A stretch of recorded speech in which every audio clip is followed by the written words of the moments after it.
You're watching Fox 35 News Plus, streaming on Fox Local. Well, good morning to you and welcome into Fox 35 News Plus. I'm Garrett Weimer. Thanks for joining us on this Thursday morning, live on Fox Local and on YouTube. A lot of things going on at this 11 o'clock hour right now. Just kind of want to let you know some of the things that we are keeping an eye on. I'm just going to go right down the line here, and we're going to start with this hearing in Tallahassee. This is a committee meeting of the Florida House Industries and Professional Activities Subcommittee. Another panel discussion right now about the use of artificial intelligence by businesses. It is AI week in the Florida House, and so there have been so many different committee meetings and hearings throughout the week looking at all different aspects of artificial intelligence and its applications and the potential for some regulations and just a lot of different topics. And so that continues today in Tallahassee with this panel discussion that is going on right now. So we will check in on that in just a little bit. Also want to give you a live look right now inside a Hillsborough County courtroom where it appears we are in some sort of a break at the moment. No one on the stand, but this is the Mackenzie Lyons retrial that is going on. He was previously facing charges and is now again going through a retrial for a deadly home invasion that happened, I believe, in 2018. Yes, it was back in 2018. He's facing the death penalty on charges including first-degree murder. He's accused of killing an unborn child as well because it was two people that he shot. Is accused of shooting and killing, one of them being a pregnant woman. And so that retrial going on right now in Hillsborough County, and we will continue to keep an eye on that. Let me give you a live look right now at the floor of the U.S. Senate, where a debate is going on right now on one of the health care plans that is expected to get a vote in about half an hour. So this was a major issue that was at the center of the longest government shutdown in American history. The subsidies for the Affordable Care Act, the Obamacare tax subsidies that Democrats held out on and wanted a vote on. They finally got from the Senate guarantees for a vote. And so coming up at 11:30, there will be some test votes, cloture votes on not only that Democratic plan, but also a Republican plan that is slightly different. So the Democratic plan would extend those ACA subsidies for 3 years. The Republican plan would end those subsidies and replace it with an expanded government-funded savings account, essentially. So debate going on right now. We expect votes on those plans, the initial votes at least, and coming up in about half an hour. So we will keep an eye on that. Let me give you a live look right now on Capitol Hill inside the U.S. Senate Armed Services Committee, where they're having a hearing on the Trump administration's deployment of the National Guard in a number of cities across the United States. This is Democratic Senator Gary Peters from Michigan who is speaking right now. We did hear just a little bit ago from Florida Senator Rick Scott, who does sit on this committee and had a chance to ask some questions and speak as well, and we'll have that for you coming up a little bit later. But I do want to go ahead and take you now to this U.S. Homeland Security Committee, U.S. House Homeland Security Committee, where we're hearing testimony from a number of folks, including Homeland Security Secretary Kristi Noem testifying during this hearing about worldwide threats to the United States. This is an annual hearing that the Homeland Security Committee holds, looking at some of the updates and a lot of interesting conversation coming out of this morning.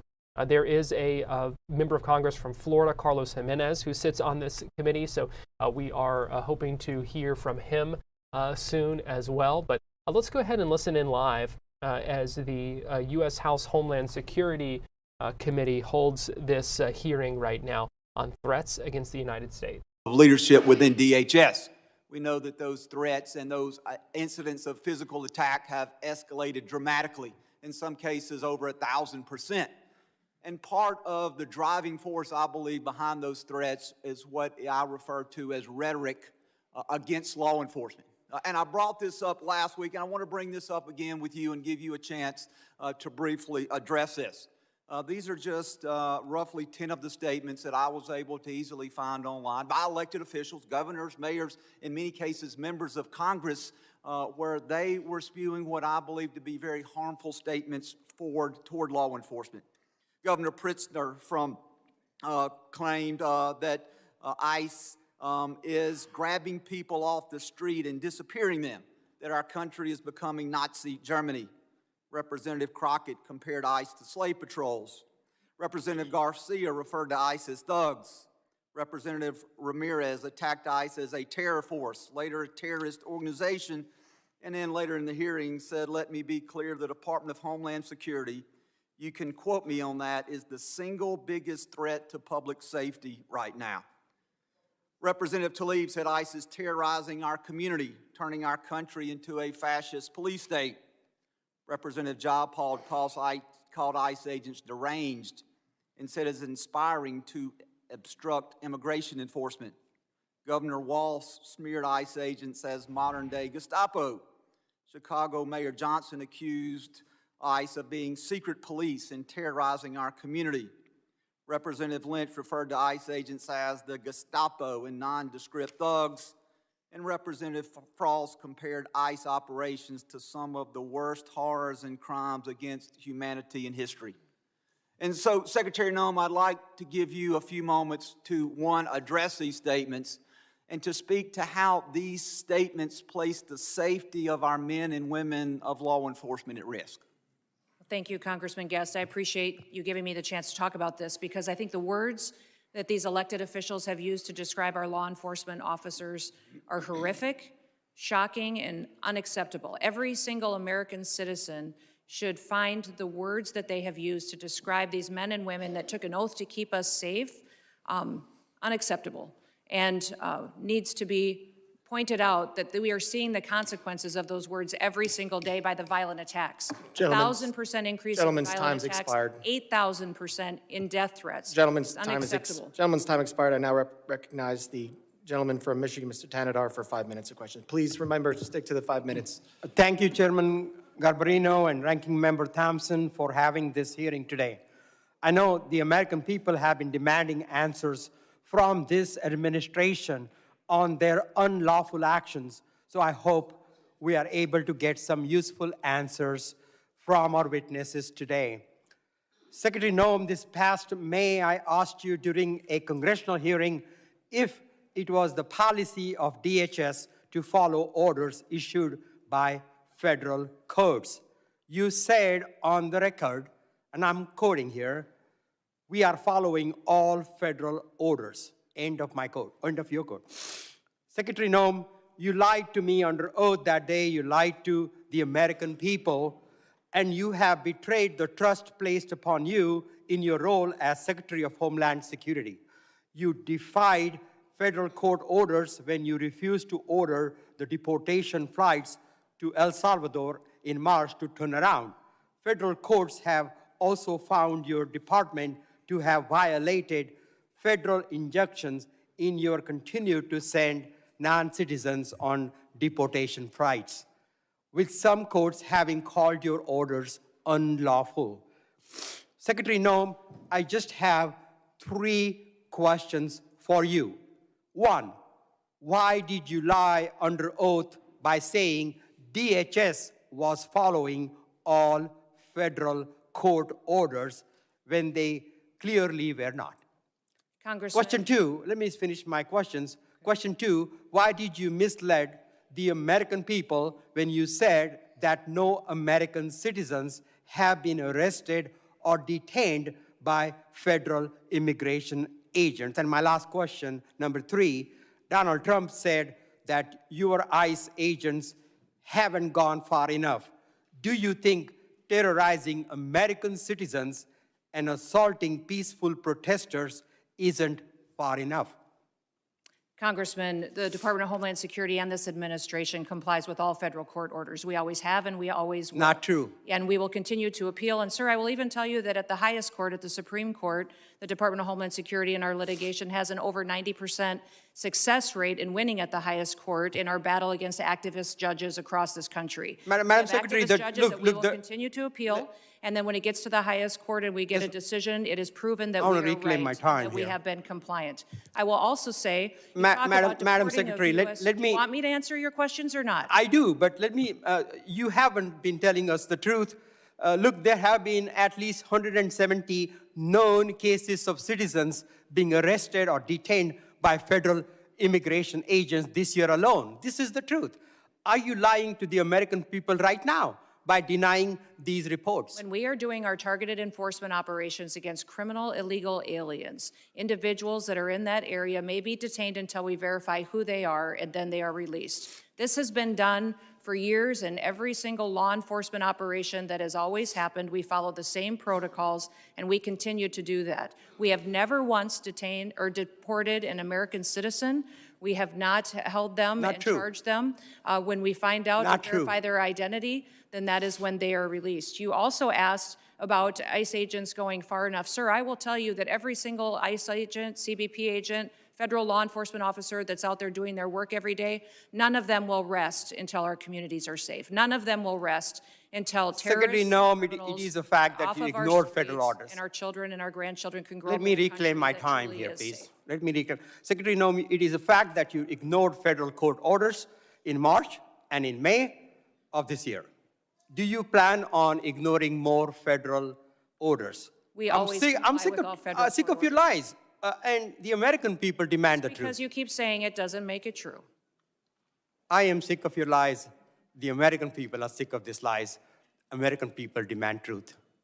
America is very happy that finally they have a president in the White House that gets up every day to keep them safe. Madam Secretary, your incompetence and your inability to truthfully carry out your duties of Secretary of Homeland Security, if you're not fired, will you resign? Sir, I will consider your asking me to resign as an endorsement of my work. Thank you very much. I yield back my time. Gentleman yields back his time. I'll remind members that they are entitled to ask questions during their time. Witnesses are entitled to answer those questions. Members are entitled to reclaim their time. So if we're going to have questions and answers, please allow it. You can reclaim your time if you want, but witnesses are here voluntarily. Please at least give them a chance to answer the questions that you're asking. I now recognize the gentleman from Texas, Mr. Pfluger, for 5 minutes of questions. Thank you, Mr. Chairman, and it's unfortunate that our colleagues on the other side of the aisle for 5 straight years now have no concern for anything worldwide threats-wise, and I have proven that. We're supposed to be talking about worldwide threats, but unfortunately we're talking about homeland threats in our homeland. And Director, can you just reaffirm the number for us of people that match the terror watch list that are in our country? There's 18,000 known and suspected terrorists in the country right now that came in under Joe Biden's watch. 18,000. 18,000. That's unbelievable. It's unbelievable. And that's just what we know of, Congressman. Secretary, despite even members on this committee that have called our law enforcement and ICE and DHS and Border Patrol and other agents names and slandered them, I support you and I support what you're doing to secure the homeland. The Working Families Tax Act allocated $13.5 billion to the Department of Homeland Security and the Department of Justice to reimburse states for the cost of the Biden-Harris administration's open border policies. No state suffered more than Texas. Fentanyl, drug and human trafficking, violent crime, stress on local emergency response services caused substantial damage to my district, to our state, to my constituents, to people that live and work in Texas. And in response, our state launched Operation Lone Star to secure the border when the Biden administration abdicated their responsibility to do that. We built miles of border wall, we had other barriers, we deployed state troopers, National Guard. This House committee hearing continuing on Capitol Hill, hearing some testimony from Homeland Security Secretary Kristi Noem, who had an interesting back and forth with a member of Congress from Michigan, a Democratic member from Michigan, just a couple of minutes ago. He accused her of lying under oath. Before that, we heard some discussion about increasing threats against members of ICE, immigration enforcement officers and agents. So really, as you heard from this congressman from Texas, a big focus of this hearing on worldwide threats is about is focused domestically, specifically when it comes to immigration enforcement, ICE, a number of those things. We're going to take a quick break right now here on Fox 35 News Plus, but we will be right back after this, so keep it here on Fox Local and on YouTube.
You're watching Fox 35 News Plus, streaming on Fox Local.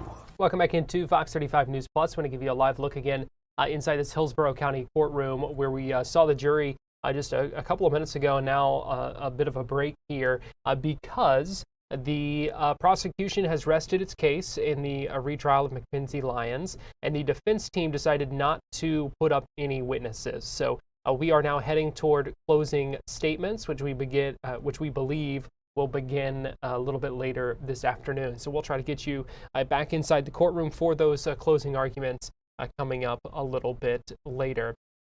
We are still monitoring the U.S. Senate floor. This is Dick Durbin, a Democrat from Illinois, who is speaking right now ahead of a vote coming up around 11:30 that will be about the dueling health care plans, one from Democrats that would extend the ACA subsidies for 3 years, one from Republicans that would end those subsidies and replace them with government-funded savings accounts. So we are keeping an eye on that. We are also continuing to watch this Homeland Security the House Homeland Security Committee holding a hearing about worldwide threats to the United States. Florida does have a member of Congress on board this committee, and so we hope to hear from him shortly. That would be Congressman Carlos Jimenez, a Republican from Florida's 28th district. So we expect to hear from him shortly. There has been some interesting back and forth, specifically between the Democratic members of Congress on this committee and Homeland Security Secretary Kristi Noem, who has been testifying, and as you see there, answering a question right now. So let's go ahead and listen back in. Understand that many veterans struggle with PTSD, many veterans struggle with substance abuse challenges. This man took 2 bullets for our country. You have broad authority, by the way, as Secretary, to issue humanitarian parole, to do deferred action. Will you commit to at least looking at Mr. Park's case to see if you can help him find a pathway back to this country that he sacrificed so much for? I will absolutely look at his case, but I want you Thank to you. remember that Madam our Secretary, the programs man need to have behind integrity you, as please well. stand up, sir. His name is Jim Brown from Troy, Missouri. He is a Navy combat veteran who served our country in the Gulf War. He's married to a woman named Donna, who came to our country legally from Ireland when she was 11 years old. She has lived here for 48 years. Because of you, Jim's wife Donna has been in prison for the last 4 months. She did not come here illegally, and she has never committed any crime other than writing 2 bad checks totaling $80 10 years ago. She is currently in prison and facing deportation. Ms. Noem, will you thank Mr. Brown for his service to our country? Thank you, Mr. Brown, for your service to our country. Now, what possible explanation can there be for locking up his wife for 4 months when she has committed no crime other than writing a couple of bad checks for $80? Sir, it is not my prerogative, my latitude, or my job to pick and choose which laws in this country get enforced. You have and broad which ones discretion don't. as the secretary. We need to follow You can issue the law parole, you and can do all enforce kinds the of things, laws. but you're choosing not to. Will you commit again to just reviewing Donna's case and reuniting this combat veteran with his beloved wife, who also loves this country? I will review the case.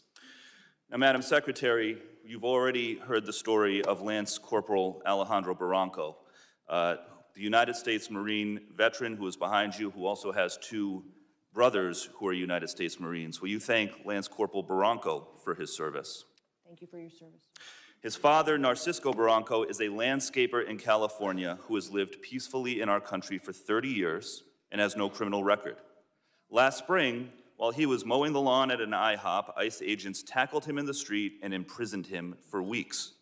A peaceful, hard-working man who raised 3 sons to be United States Marines. We need men of that character in this country. Again, as Secretary, you have broad discretion. Will you consider Lance Corporal Barranco's father for parole in place to stay in our country, owing to the fact that he has contributed to our country by raising 3 United States Marines? This is an opportunity to remind everybody that every person that's in this country illegally has an opportunity to voluntarily go home and come back the right way. He raised 3 United States we will Marines. Facilitate that. He has been living here peacefully, doing his job for 30 years. You have discretion. You are choosing not to use it. Madam Secretary, you promised America that you would go after the worst of the worst. But these people are not the worst of the worst. A Purple Heart recipient, a military spouse, the father of 3 Marines. And it's not just veterans and military families. You are locking up and deporting children with cancer, mothers with babies in the NICU, United States citizens.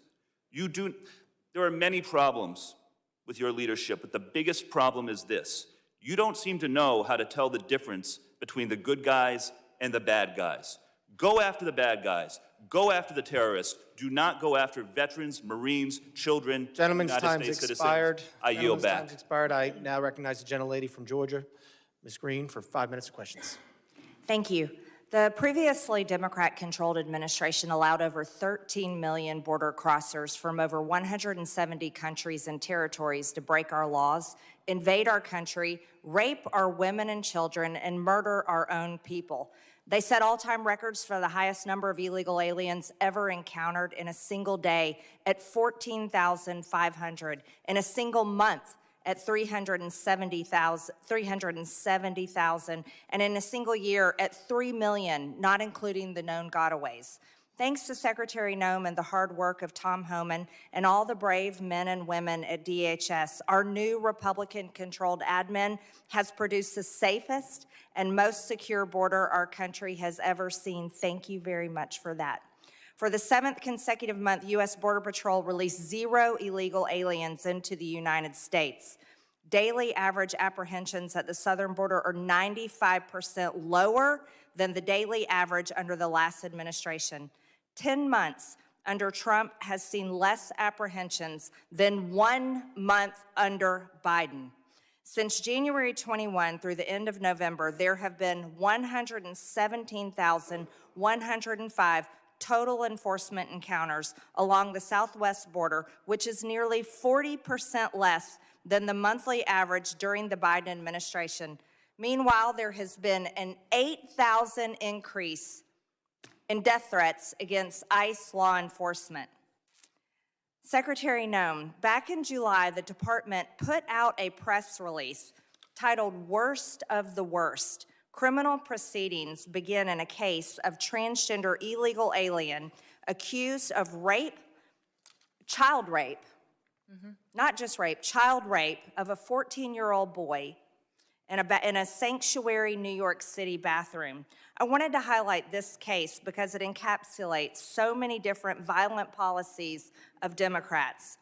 This is an increase in trans violence with their embrace of gender ideology, an egregious catch and release policy implemented under the last 4 years, and sanctuary cities that harbor criminal, illegal alien monsters that have raped and murdered many Americans. Can you discuss further what you're facing in these sanctuary cities and the illegal alien monsters that have been released into American communities under the Biden administration? Yeah, unfortunately, Congresswoman, we arrest individuals like that every day because they're so prevalent on our streets, because of what happened under the Biden administration. Every day we're able to go out and encounter and bring to justice individuals who are raping our children, murdering our mothers, our grandmothers, our families are devastated by them. And I'm shocked at the Democrats' constant defense of these individual criminals over the American citizen that is out there just trying to live their lives, put food on the table, and live the American dream. And what we do at the Department of Homeland Security by making sure that we're out enforcing the law every day is making sure that those families get a chance to do that. So I'm so grateful for them. The 8,000% increase in death threats is real. These ICE agents and CBP officers that are out on our streets doing God's work live in these communities. They live there. These are their families and their neighbors that they're protecting, and they get up every day and do that job because they believe in their mission.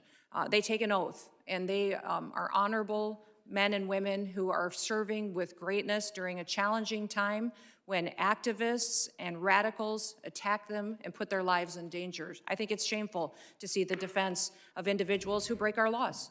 We are a nation of laws. If we are not a nation of laws, we're no nation at all. And that is what we are doing every day, is following those. If you guys don't like the law, go change it. That's your job.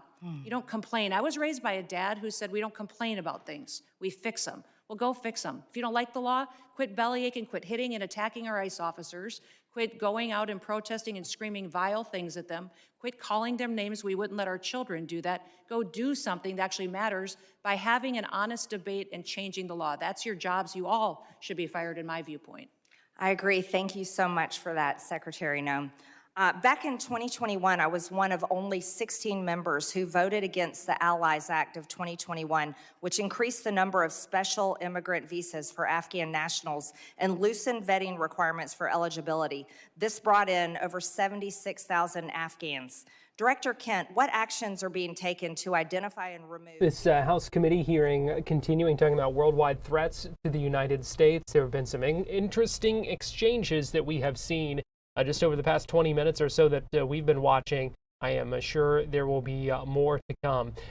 I do want to let you know about some breaking news here.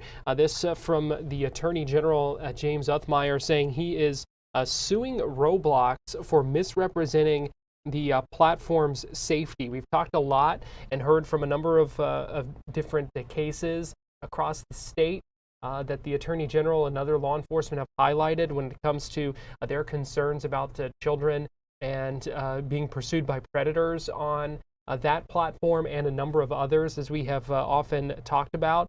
This lawsuit, though, from the Attorney General, claiming that the company deceived parents about the safety of its platform and failed to protect children from accessing graphic adult content and being contacted and groomed by predators. Attorney General James Uthmeier said this in a social media video posted just a few minutes ago. This is Attorney General James Uthmeier. Since I took office, we've taken several steps to investigate Roblox, including launching the first criminal investigation in the nation. While the criminal investigation continues, we're using all tools in the toolbox to hold this dangerous platform accountable. That's why today I'm announcing that my office is filing a lawsuit against Roblox for what we believe are serious failures to protect our kids. We reviewed the information demanded in our subpoena, and what we found is unacceptable. Roblox aggressively markets to young children, but fails to protect them from sexual predators. As a father of 3 little ones and as Florida's Attorney General, my #1 priority is simple: to protect our kids. Roblox broke the trust of parents, and my office will make sure they answer for it. Thank you. This is Attorney General. That was Attorney General James Othmeyer putting that post on social media just a little bit ago, announcing that lawsuit against Roblox. One other lawsuit that I want to bring your attention to, also breaking news this morning, and this is a lawsuit filed by family members of Edgewater police officer who was shot and killed at a Circle K gas station by, investigators say, someone, an employee at that gas station. We got the details on this right now on fox35orlando.com. You can see there the headline: lawsuit filed against Circle K stores claims death of Edgewater police officer was preventable. We're talking about the death of David Jewell, who is the Edgewater police officer who was killed in what investigators have really called an ambush in a number of ways. There was graphic security camera footage showing what happened. Eduardo Machado, the suspect in this case, was an employee at the gas station at that Circle K gas station in Ormond by the Sea. And now this lawsuit is claiming that, as you see here, quoted in the story on fox35orlando.com, that Circle K stores failed to use reasonable care to select and retain an employee that was competent and fit for the position. They say that they knew that he was a, quote, dangerous individual, but ignored warnings from law enforcement about him. And they say, also saying they failed to take reasonable steps to prevent foreseeable harm, which directly resulted in Jewell's death. That's from the complaint filed with that lawsuit, family of that Edgewater police officer. As that case also continuing to move forward in criminal court against the suspect there. We're going to take a quick break here on Fox 35 News Plus right now. We still have a lot to get to, so keep it here on Fox Local and YouTube, and we'll be right back.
You're watching Fox 35 News Plus, streaming on Fox Local. Welcome back into Fox 35 News Plus. Garrett Weimer here, and thanks for joining us on this Thursday morning, live on Fox Local and on YouTube. To get you up to date on some of your other Fox 35 News Plus headlines at the bottom of the hour here, we are continuing to follow up on this case where a suspect accused of attacking a jogger in College Park has been released from jail, no longer behind bars after a plea deal. Part of that plea deal, prosecutors say, was an oversight on the part of the prosecutor. The state attorney's office now looking into what happened and how that could happen. Fox 35's Amanda Ruiz has more on that case. Yes, the neighbors here in College Park are scared, not only because the man in the center of this case is back on the streets, it's also because they see him in the neighborhood quite often. Investigators say Tyler Fight knocked a woman down while she was jogging, then tried to mount her. He pleaded no contest to battery, and he was released on probation through a plea deal that did not result in a conviction. The state attorney's office saying that was an oversight by the prosecutor. Supervisors will now review what happened. Fight is currently on 3 years probation, ordered to stay 3 blocks away from the scene, even though his family lives just a few houses away. The victim is aware of this plea deal. Now, neighbors say they see Fight quite often, and when they do, they cross the street just to avoid him. It's a little uncomfortable to know that he has a history of aggressive, to say the least, tendencies, but clearly they're not capable of keeping him somewhere where he's maybe not a threat to the community. It's unsettling and kind of not knowing when it's going to happen again. Fight has been arrested 9 different times, but rarely found guilty because he's often ruled incompetent to stand trial on his own. Now, his grandmother told Fox 35 his mental health has not been addressed. As part of that plea deal, Fight must undergo psychosexual evaluation and treatment. We'll stay on top of this case and keep you updated. And we are following up on that, continuing to look into that today. We have talked a lot about e-bikes, e-scooters, all those kinds of things, and the issues that a number of different cities and counties have had with them. Some dangerous incidents, some close calls on the sidewalks, and a number of different things as well. And now another locality is taking a look at a crackdown and looking at regulations and looking at ways to implement some rules to guide the use of those e-bikes and other devices. Tonight it's going to be Winter Garden. They have a meeting, I believe, 6 o'clock, where they're going to discuss and consider these new rules to regulate e-bikes and motor scooters. And Fox 35's Marley Capper has more on what those changes might look like. When I was here earlier this morning, a really fun group of moms came out and talked to me. They didn't want to go on camera, but when I told them about the potential changes, they were like, we're so excited. They said the e-bikes can really be a nuisance because sometimes people don't watch out for walkers or other bikers. And the biggest concern they shared with me was for kids. They say a lot of them do not wear helmets. And as mothers, they really wanted to make sure that kids did that. And those are just a few of the items that the council will be talking about today in the first reading. So let's go over all of the issues. First of all, they want to really make sure that people aren't riding e-bikes or scooters on sidewalks that are less than 8 feet wide. So for example, where I am now, it's of course for safety purposes. Now there are some exceptions, like the unpaved area of West Orange Trail. Second, riders and passengers under 16 have to wear helmets. Kids under 15 wouldn't be allowed to operate the e-bikes at all. And all e-bike riders would need to carry a photo ID and show it to law enforcement if asked. Third, the speed limit would be changed to 10 miles an hour. And finally, for breaking the rules, fines would jump from $5 to $100. Now, Winter Garden isn't alone. DeLand has talked about banning e-bikes from sidewalks altogether. Indian Harbor Beach voted to limit them to 10 miles an hour, and Orange County leaders are studying accidents and enforcement options as they consider their own safety rules. So again, today is just the first reading. They still have to have the reading and then adopt them. I do believe, based off of the ordinances I've read, that they are looking to move forward with these. And based off of the mothers I talked to this morning, a lot of people in the area would be happy with these changes. We'll find out for sure, though, on January 8th at their next meeting. Here's a live look right now at Daytona Beach from our Hard Rock Hotel camera on this Thursday morning. Fox 35 Storm Team Meteorologist Brooks Garner joins me now. And Brooks, we're in what we call the dry season here, but we saw quite a bit of rain over the weekend that seems to be helping with that. Big time. We had some bonus rain, and it hit in the places that needed it most. We were talking about how the Panhandle is in this exceptional drought. That's the worst kind of drought. And in fact, the rain was so heavy this past weekend that they've now been downgraded to the lower level of drought. In other words, it's improving. It's still considered an extreme drought, but that's better than exceptional drought. So for Tallahassee, it's still in the red, but before it was in that like maroon coloration. That's good. This is the dry season. We're not going to see many bouts of rain like this to mark incredible improvements. I mean, that's a whole category and so they couldn't have asked for more. And of course, in the near term, it's greened everything up and everything looks better. Now we just have to get the water table amped up. As far as Central Florida goes, still in a severe drought in the Tampa Bay region, but that's improved a little bit from Tampa points north down to a moderate drought. And for Orlando, we're still drought free. Earlier, we had some of that incipient drought in yellow, abnormally dry, D0 out of 4 categories, kind of working in, and now we're back to the base. So that's good news. Now, as far as the rain forecast goes, there's no significant rain in the forecast for the next 7 to 14 days, but we may have a couple of fronts coming in round about the end of December, and we may get some beneficial rain. We'll see. Right now, it's all about the beautiful day. It's cool outside, though. Looks can be deceiving from these cameras. The cedar trees on the top right there in Orlando are starting to turn that rusty color as we head toward winter. It's a deciduous tree. It loses its leaves during the winter months and then greens up in the springtime. So that's when you can't really tell that it's winter here in Florida, just because it's oftentimes in the 80s in January. That's one way to tell. Those cedar trees in the wetlands lose their leaves. So they're in the rust stage now, and they're soon going to become leafless. So we'll go from 65 degrees at 1 up to about 67 by 3. That'll be our high today. Our typical high 75. So we're running a pretty decent amount below normal, about 8 to 10 degrees around the region. Then this evening, as you get ready for dinner, it'll be in the mid-50s. So it's going to be a cool evening, even before the sun sets. Look for about 67 today in Orlando, 65 in Ocala, and that's going to set the stage for a really cold night tonight, coldest night of the week, with high pressure moving in and settling in right over the peninsula, and that will lead to what's called radiational cooling, where you have clear skies and calm winds. And so what will happen essentially is that the limited heating of the day escapes into space, radiates out into space, and the temperature cools to the dew point. And the dew points tonight are going to be ranging in the lower to middle 30s across North Florida, which will result in low temperatures, about 36 in Ocala, 35 in Gainesville. But we could see a couple spots in like Denellen, for instance, that flirt with the freezing mark of 32. So I expect widespread frost across Marion, Alachua, Gilchrist, Levy, Dixie counties, up through Taylor County, points north into Panhandle, also up into the areas outside of Jacksonville to the west.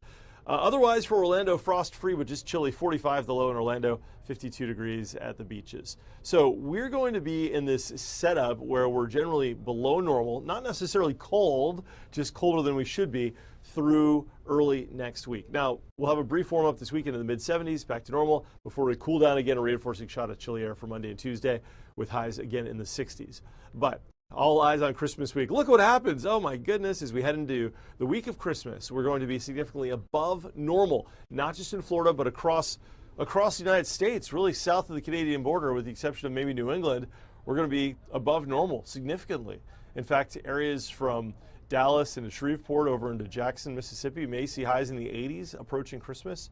And we'd be in that scenario as well here with highs around or just above 80 degrees. All right, here's the 7-day forecast. We're going to have a cooler day today with highs in the mid to upper 60s. A slight improvement tomorrow. If you like the warm weather, you're going to love this weekend with highs back to the mid 70s, about where we should be. Reinforcing shot of cooler coming in on Monday, cooling us down to just 67, and then we'll start to warm things up. It looks like Wednesday of next week is when we begin the big warm up all the way through Christmas. So we really only have about 4 or 5 days, I guess you could say, in the next 7 days that'll be considered cool. Hope those reindeer are getting ready for that heat. Rudolph's going to be sweating. Yeah, I saw him lifting his paw. I know. Taking his hoof off like, the it's hot. pavement. the pavement, the shingles are hot. That's right. This is the shingles. Yeah, I've got to get it right. But yeah, pretty amazing though. Now that doesn't mean it's going to be 80 in Denver. It's just going to be above normal. So if they're advertised 30, it'll be like 40. But for us, that means flops. T-shirt and flops. Yeah, that's how we like it. We do. Fox 35 Storm Team meteorologist Brooks Garner, thanks for joining us. Thanks, Garrett. And that is a pretty view of those trees there with the rust color. We're going to take a break here on Fox 35 News Plus, and we'll be right back.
You're watching Fox 35 News Plus, streaming on Fox Local. Welcome back into Fox 35 News Plus. Garrett Weimer here, give you a live look at the floor of the U.S. Senate right now. They are calling the roll on, I believe, a cloture vote on one of the health care plans. We just heard a moment ago from Chuck Schumer, the Democratic leader in the Senate. Let's go ahead and listen in here. Rochester, Mr. Booker, Mr. Bozeman, Mrs. Britt, Mr. Budd, Ms. Cantwell, Mrs. Capito, Mr. Cassidy, Ms. Collins, Mr. Coons, Mr. Cornyn, Ms. Cortez Masto, Mr. Cotton, Mr. Kramer, Mr. Crapo, Mr. Cruz, Mr. Curtis, Mr. Daines, Ms. Duckworth, Mr. Durbin, Ms. Ernst, Mr. Fetterman, Mrs. Fisher, Mr. Gallego, Mrs. Gillibrand, Mr. Graham, Mr. Grassley, Mr. Haggerty, Ms. Hassan, Mr. Hawley, Mr. Heinrich, Mr. Hickenlooper, Ms. Hirono, Mr. Hoven, Mr. Husted, Mrs. Hyde-Smith, Mr. Johnson, Mr. Justice, Mr. Kane, Mr. Kelly, Mr. Kennedy, Mr. Kim, Mr. King, Ms. Klobuchar, Mr. Langford, Mr. Lee, Mr. Lujan, Ms. Lummis,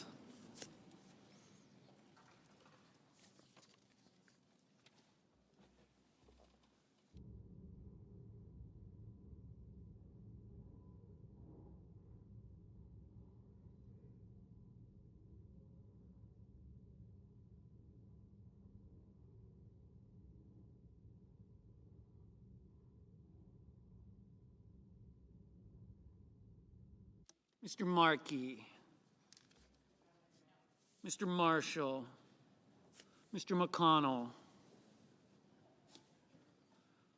Mr. McCormick, Mr. Merkley, Mrs. Moody, Mr. Moran, Mr. Moreno, Mr. Mullen, Ms. Murkowski, Mr. Murphy, Mrs. Murray, Mr. Ossoff, Mr. Padilla,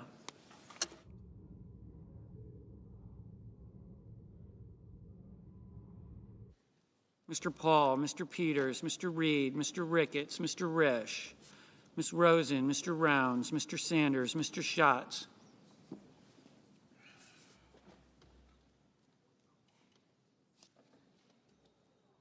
Mr. Schiff, Mr. Schmidt, Mr. Schumer, Mr. Scott of Florida, Mr. Scott of South Carolina, Mrs. Shaheen, Mr. Sheehy,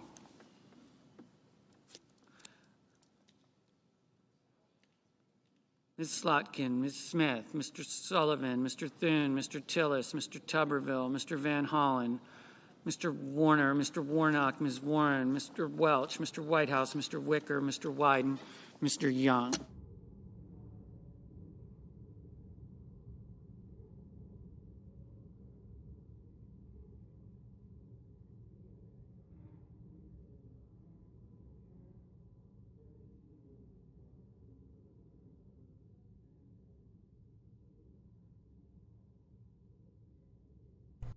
And just to give you a little bit of context here, this is a vote on a motion to essentially end debate on that bill and move ahead to consideration of it. This is the Healthcare Freedom for Patients bill, the Crapo-Cassidy Act, the Republican plan that would end the ACA subsidies and replace those with an expanded government-funded savings account. So that is what we are watching there, and we'll keep an eye on that tally.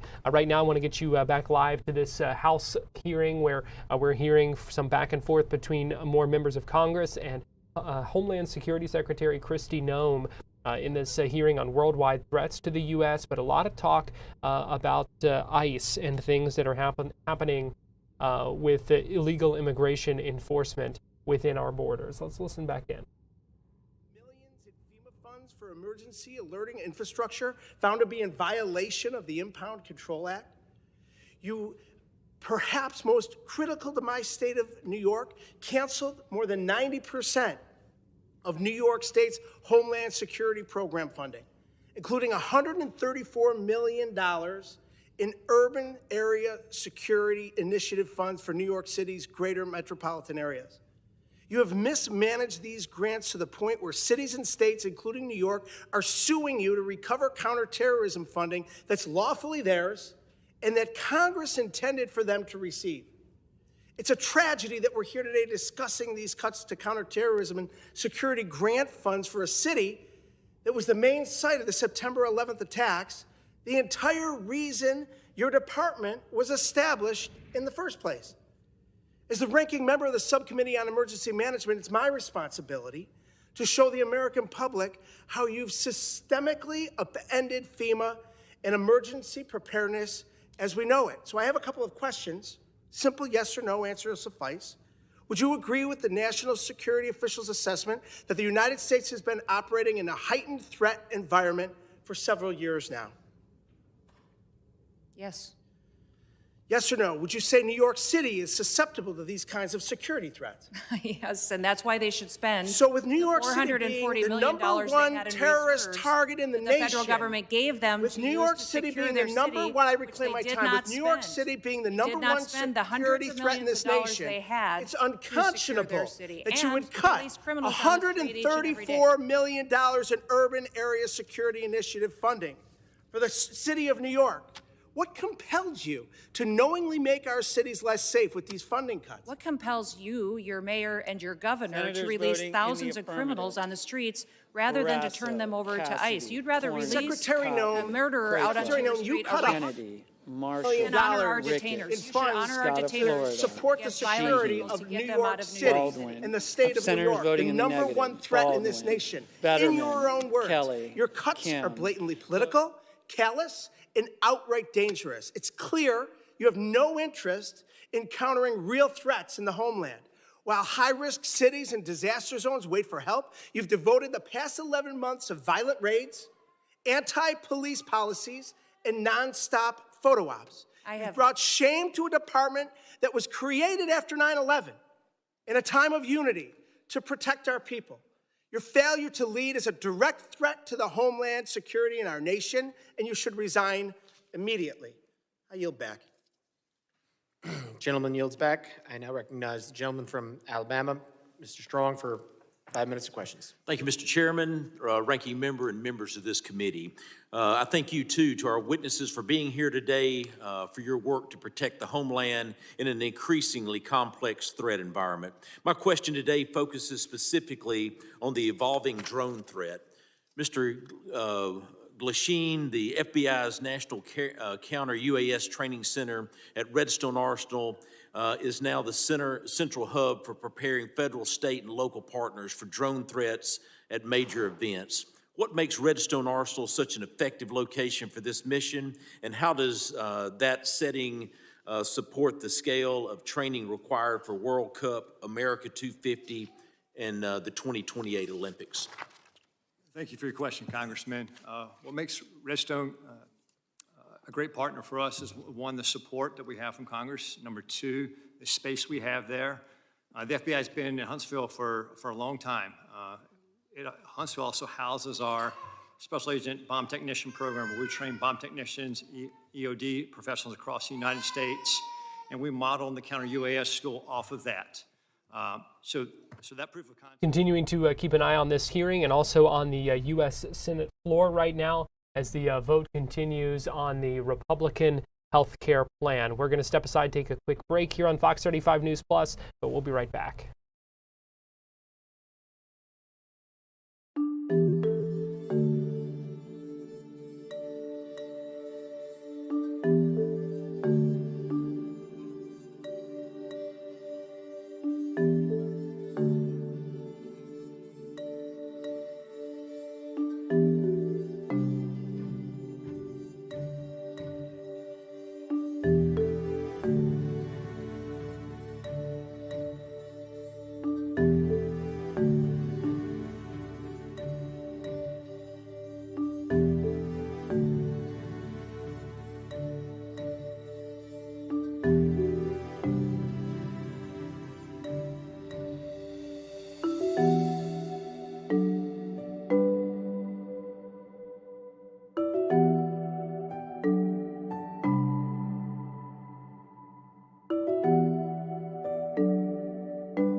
Mr. Curtis, Mr. Curtis.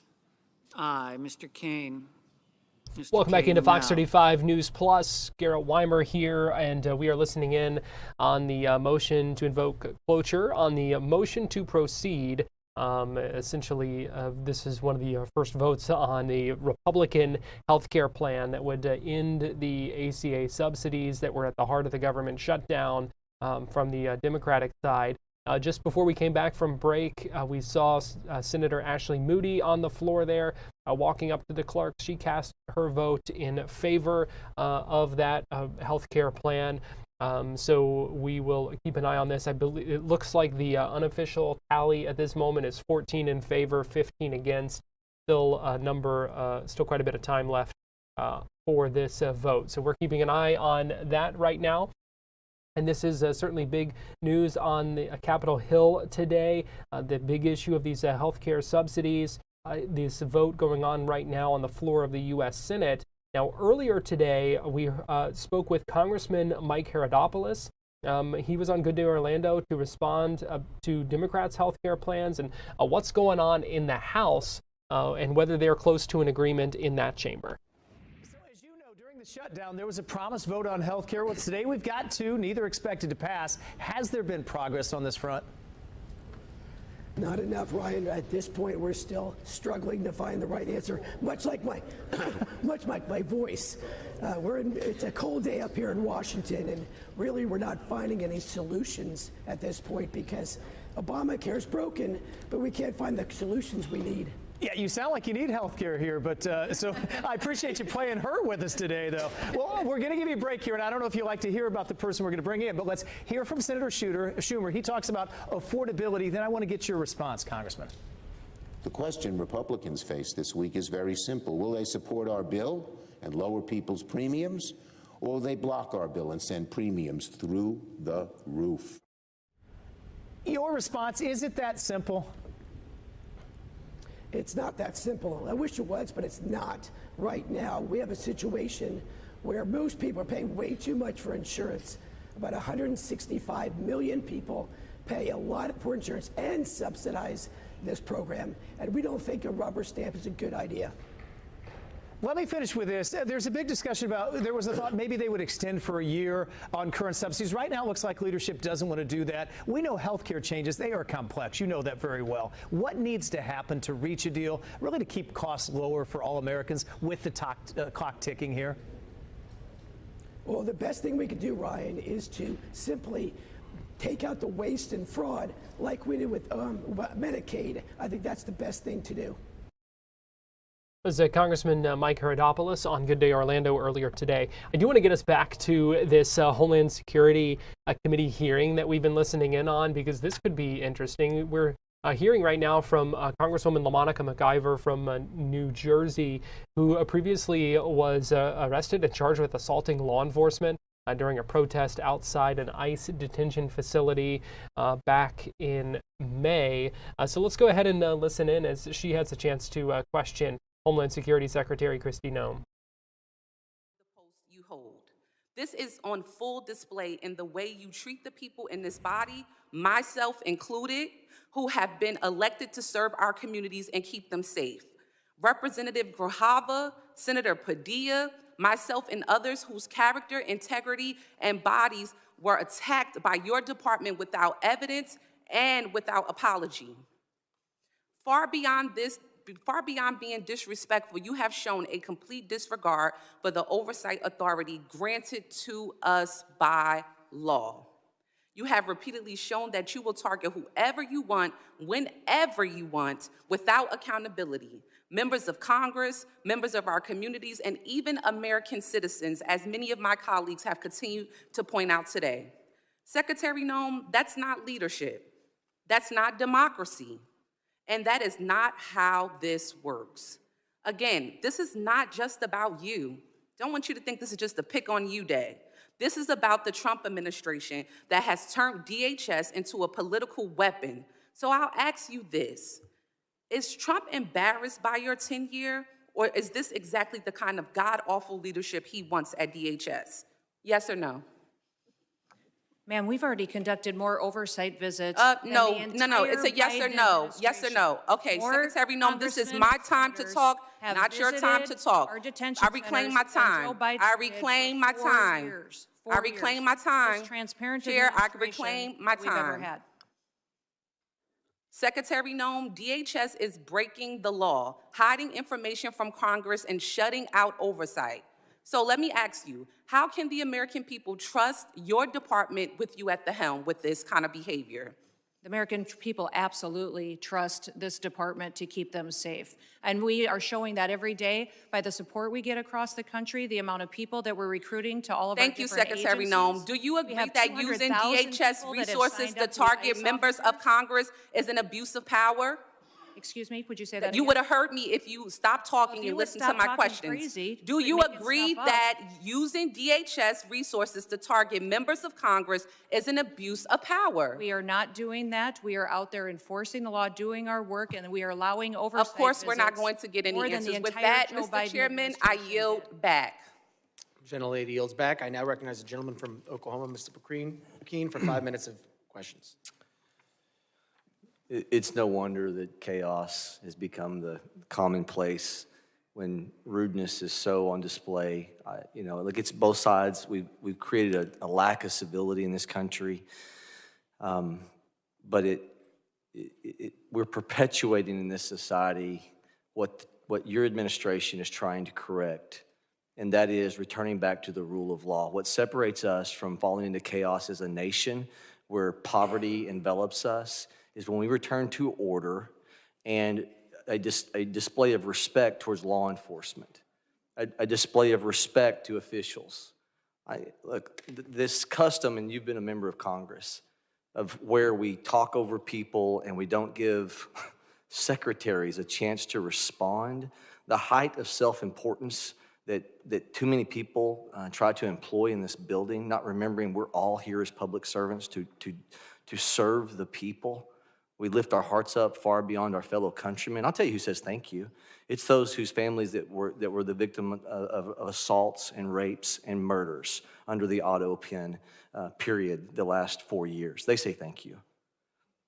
Those who see the madness of lawlessness, the lack of respect to law enforcement, the heightened element of law enforcement sitting in their vehicles and being targeted say thank you. Those families of law enforcement whose addresses are being put out in public so they can intimidate not only the law enforcement officials, but their families to try to put them into a place of fear, say thank you for common sense returning back into this country. If we do not have a respect of authority, a respect of law enforcement, thank you for allowing arrests to happen when someone spits at law enforcement. Thank you. FEMA, you were assaulted a minute ago verbally over what you're doing with FEMA. I will tell you, as somebody that comes from a state that has more tornadoes, Oklahoma, than probably any other state, thank you for looking at how we can save money through efficiencies. Our state would love the opportunity of what this administration is talking about, of returning power and decision-making back to states. As I've said to you before, of a person who sat on a bulldozer watching the madness of trying to comply with EPA regs that have built their way into FEMA and people's homes destroyed, and as a state lawmaker pushing timber around on a dozer trying to comply and get taking the time off from time of exercise as a lawmaker trying to help people, and I saw the craziness of federal regulations. Thank you for looking and not taking your foot off the gas of trying to put more money back into national security from the waste that has happened through endless regs. All right, now I'm going to get to a question, Secretary. Could I say something about FEMA? Absolutely, you can. Thank you. The only grants that weren't funded, the individual ones that you were talking about, mitigation ahead, were ones that were weaponized to fund the Green New Deal and for climate change, and those were redirected to true mitigation efforts. FEMA today is deploying resources 2 times faster on average than in history, which means the dollars are going out twice as fast than they ever have before. And the president, as soon as these disasters are happening, is deploying those resources to Republican and Democrat states. New Mexico, Texas, Alaska, they're all getting dollars immediately, and we're responding immediately to our people. I have to actually leave this hearing early because the FEMA Review Council is giving their report today on suggestions for changes to FEMA. Thank you for not taking your foot off the gas on I that. have to co-chair it, but I will be leaving soon to have to go do that. But those suggestions are Republicans and Democrats coming forward with how FEMA should go forward in the future based on the president's vision for making sure that states get the chance to manage it and that local emergency managers get the chance to go and help their communities in a much more efficient way. Take those monies and let's move them to true national security through waste and inefficiencies. Where we've deployed money for snow movement. We have deployed money previously to move snow that melts. Okay, I want to just throw this open to you and Director Kent, whoever wants to take this. We have to find a balance between making sure the First Amendment is preserved at all cost, but also protecting law enforcement. The social media heightened of a hearing that the chairman held last week, great hearing. How do we preserve, what ideas can we continue with to where the online enticement threats causing people to want to embolden themselves to then go act upon those threats that we see in social media. They say the magic words. They know it's not going to get them because they don't do a direct threat, but it's an indirect threat. It's always trying to accomplish the same purpose. How do we preserve the First Amendment? This is a lawmaking exercise and why we hold these hearings, not for show. How do we come up with a way to preserve the First Amendment and stop the insanity of these indirect threats that are going after your law enforcement officials? I apologize. The gentleman's time has expired. I know the secretary has to leave, and I would now recognize a gentlelady from Texas, Ms. Johnson, for 5 minutes of questions. I'm just going to take the position that she was scared of my questions. Mr. Chairman, if we could stop the clock and Oh, yes, wait no, till after all absolutely. this. The clerk will suspend. If we could reset the time, Yes. that would be helpful. We'll reset the clock. Looks like Homeland Security Secretary Kristi Noem, as she said, leaving this hearing early for a meeting of the FEMA Review Council, where they expect to hear some updates and some recommendations on what they want to do with FEMA. We know there have been pushes to potentially eliminate that agency, overhaul it. So we will keep an eye on that, trying to find some details right now about what time that meeting is, and if we can bring that to you live. We're looking for a live stream of that. We have listened in before on some of those other FEMA Review Council meetings because there are several with Florida ties on that committee, or on that council rather, including Kevin Guthrie, who is the head of Florida's Division of Emergency Management, Tampa Mayor Jane Castor, Miami-Dade Sheriff Rosie Cordero Stutz as well, all on that council. Right now, we're going to take a quick break here on Fox 35 News Plus, but we'll be right back.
watching Fox 35 News Plus, streaming on Fox Local. Welcome back into Fox 35 News Plus. I'm Garrett Weimer, and thanks for joining us on this Thursday morning, now it's Thursday afternoon.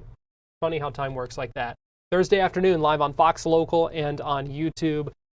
We appreciate you joining us on what is proven to be a very busy day, especially when it comes to things happening on Capitol Hill, a number of political events. We know that vote ongoing right now on the GOP healthcare plan on the floor of the Senate. A couple of other political things happening this afternoon. We do expect a White House press briefing at 1 o'clock from Press Secretary Caroline Leavitt. Another big national story that we are keeping an eye on here in Florida because of potential impacts here when it comes to redistricting, and that is the Indiana State Senate at 1:30 is set to convene, and they're going to have a final vote on whether they are going to take up redistricting. They've been facing a lot of pressure from President Donald Trump. In fact, just last night, he put more on social media. I'm just looking for the right tab here where I can pull it up, his post where he's talking about it, because he posted again saying that he does want that the Indiana State Senate to take a look at that and vote to approve that and move ahead with the redistricting there. And so that has been a major topic of conversation. They're facing a lot of pressure from the president on that. So we're keeping an eye on that because of the redistricting efforts that are kicking off here in the state of Florida. We've talked about the House committee that met recently.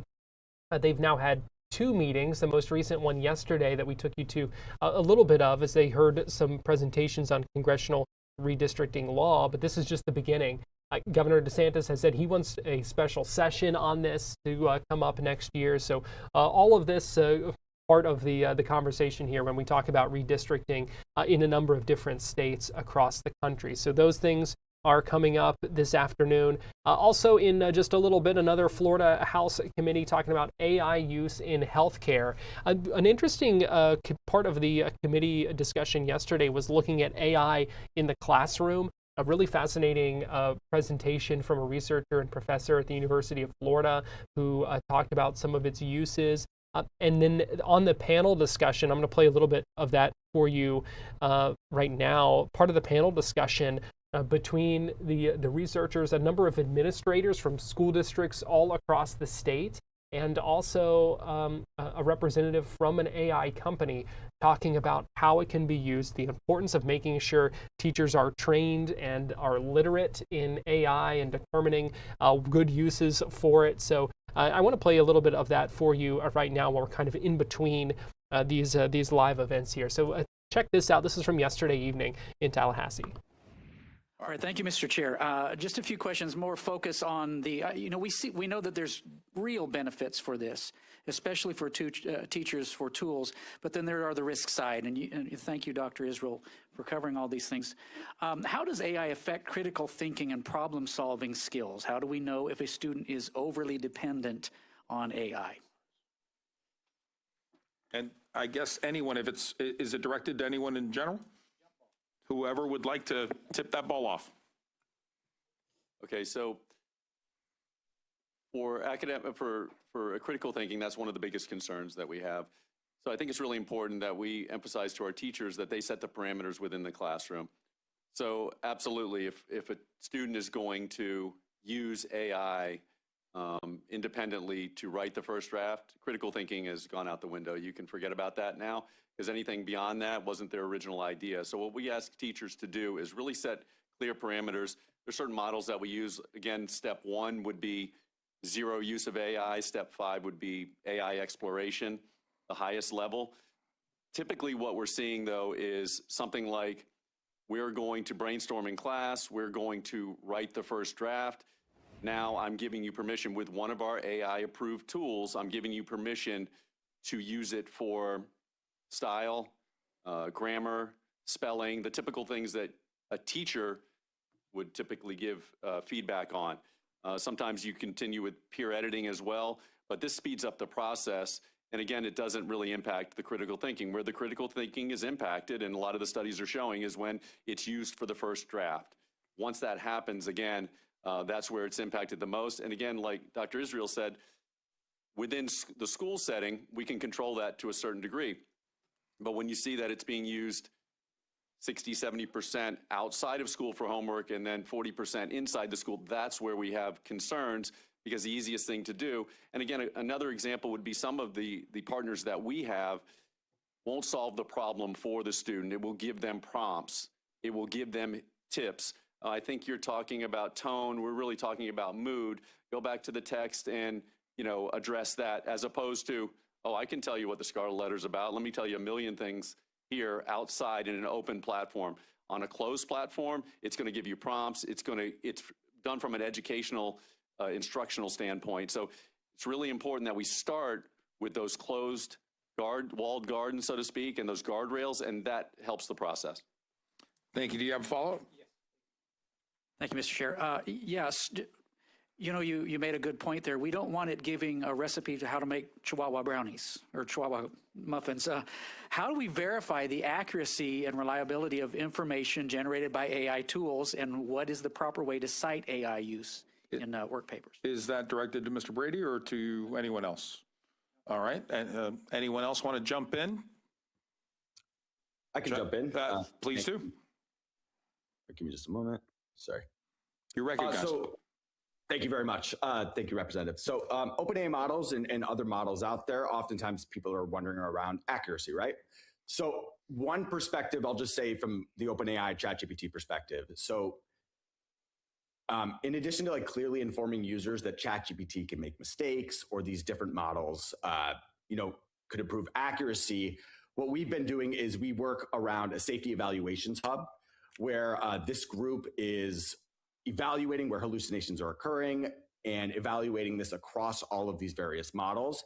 And something we do as a company to address this is we're addressing these hallucinations as an ongoing area of research.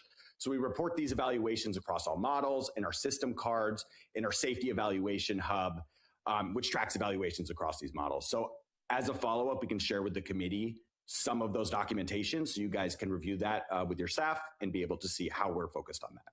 Thank you. Thank you very much. And would you please go ahead and forward that information along to our staff, and then we'll go ahead and disseminate that information to our committee members. Thank you. Happily. Vice Chair, a follow-up? Go ahead. Yeah, thank you.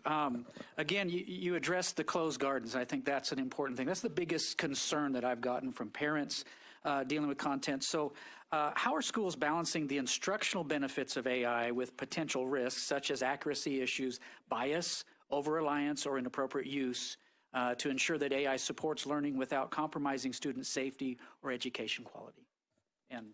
And is that at anyone? You are recognized. Thank you.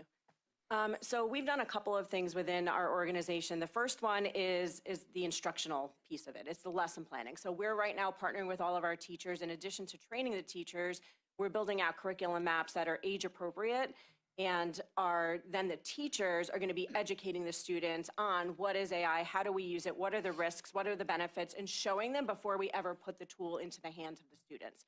So that's one of the guardrails that we're building is just making sure we're educating them so that they can see and they can look critically. So that when they see a video, they see a picture, they see something in writing, they're questioning and they're using critical thinking to determine whether or not what they're looking at is actually appropriate or not, and then teaching them to go out and verify and get that research to support it. We're also, for the teachers, really focused on the professional development and training. So before we even provided our own closed loop system to our educators, we did a lot of training and development on the ethical and safe use of it, and that's what we're replicating with the students. So we start with the ethical and safe use, move to the literacy, and move to the fluency, so that they're seeing it across the board with everything that they're doing. Thank you. And Vice Chairman, what we'll do is we're going to go through the list, and we can always come back. And panelists, please, if you want to piggyback on something, if you feel that you have something to dovetail into a person that precedes you, please go ahead and just, say, I want to be recognized or whatever, raise your hand and we'll recognize you, and you can go ahead and do that, okay? All right, we're going to go to our ranking member, Antones. You are recognized, sir. All right, thank you, Mr. Chair, and I've got 2 or 3 quick questions. The first question I want to ask is, when you're using one of these approved tools, is it accessing one database or disparate databases where there may be verified content in one place and propaganda and trash in another place. So the result that comes back is it multiple, I guess, is it a collage of multiple sources? You're recognized. Thank you. So right now, the tool that our staff are using already have an additional layer of safeguards built in that we've done internally. So we've built in safeguards to prevent teacher bias, to have controversial topics. Anything that's not standards-based or aligned is not even accessible to the teachers. We've also, within the organization, built in our value system and our virtues. So one of the examples I give is when you go to an open loop system and you ask it to roast you, that's what ChatGPT can do. When you go to our closed loop system that we've customized, it actually said in alignment with Charter Schools USA's mission and values, it is not kind to, and that was at the teacher level.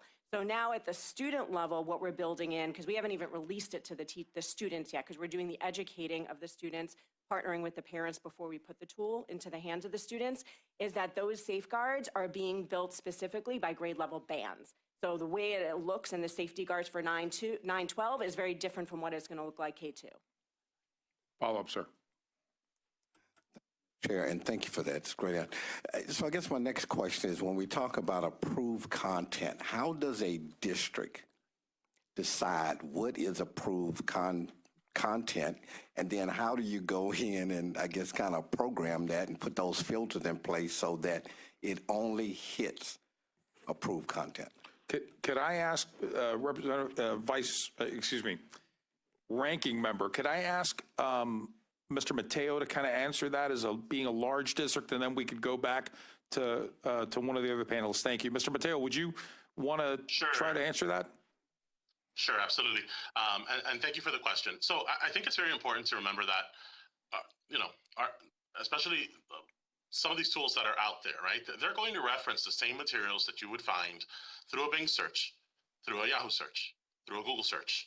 It's information that is out in the world. So when we say approved content, we have to be very cautious about that, because, content that is age appropriate is what we always strive for, right? And content that is standards aligned is what we strive for when we have students engage with any type of material that's instructional in value, right? But these tools are just no different than a search engine, right? It's just very honed and tailored. So when we say, approved content, what we want to make sure is that we're not violating any of our state laws, which rightfully so, right? Students should not be exposed to elements that, like pornography, et cetera. That should not happen, right? And so that's why I think, Dr. Israel said it very clearly. It's very important to have the additional layers on top of AI, your search engines, your instructional software applications, your edtech, anything that is digital in nature. You have to have your filtering. You have to have your alert systems in place. So that's what's key. Really, what we need to focus on when we talk about content is behaviors, right? At the end of the day, it's a teacher that is assigning a particular assignment to a student. A teacher is the one that is guiding the student to access it a certain way for instructional purposes. A student is using it on their own. We need to educate them. We need to educate parents. We need to educate the masses about what is the appropriate use. Because just like you can inappropriately use a search engine, you can inappropriately use an AI tool. Thank you. Anyone else want to jump in on that? Please. Yeah, I just want to underscore Danny's great points around AI literacy in particular. I really think that is a key aspect of this that we really need to be pushing with both students, parents, teachers, the full community. There is a lack of literacy when it comes to AI that it needs to be a huge focus. So, for example, OpenAI, we've launched the AI Academy, OpenAI Academy, which has tons of content there, and I know lots of other groups out there are doing the same thing. So it's really important that we're all focused on AI literacy at an early stage. So beyond just the models and what they provide, people understand how they work, how to discern accurate information, how to validate sources. So that's why I cannot underpin enough how important that is. So thank you. Thank you. Anyone else? Mr. Brady, go ahead. I think one of the key words that Rachel mentioned was customization. So what that is essentially, and like Mr. Mateo mentioned, you could go into, let's say, OpenAI or ChatGPT and probably get 85% accuracy as to what you're looking for, whereas maybe a customized tool that's used within the guardrails that we have might be 98, 99% accurate. So just an example of that, Representative Owen came out and visited some of our classes, some of our ACE classes in Hillsborough County. We really appreciate that. So you visited some of those ACE classes. If we wanted to help that teacher to provide feedback to the students, a customization that we could use with one of our partners like Magic School would be specifically to one of the papers that is used in the ACE classroom, all of the standards for that, and then the teacher could use that to provide feedback, and it would only draw from those approved standards, and it would give feedback related to that and a score related to that. So that's the really, really important thing, that we want it to be based on the feedback based on our standards. That's the biggest concern we have. So we might have teachers who are maybe some young teachers or new to the profession that may be technology savvy, but not pedagogy savvy. So they have no problem putting a prompt in at home to create a lesson plan in an OpenAI ChatGPT type platform. The problem is that drawing from the Kansas state standards? Is that drawing from?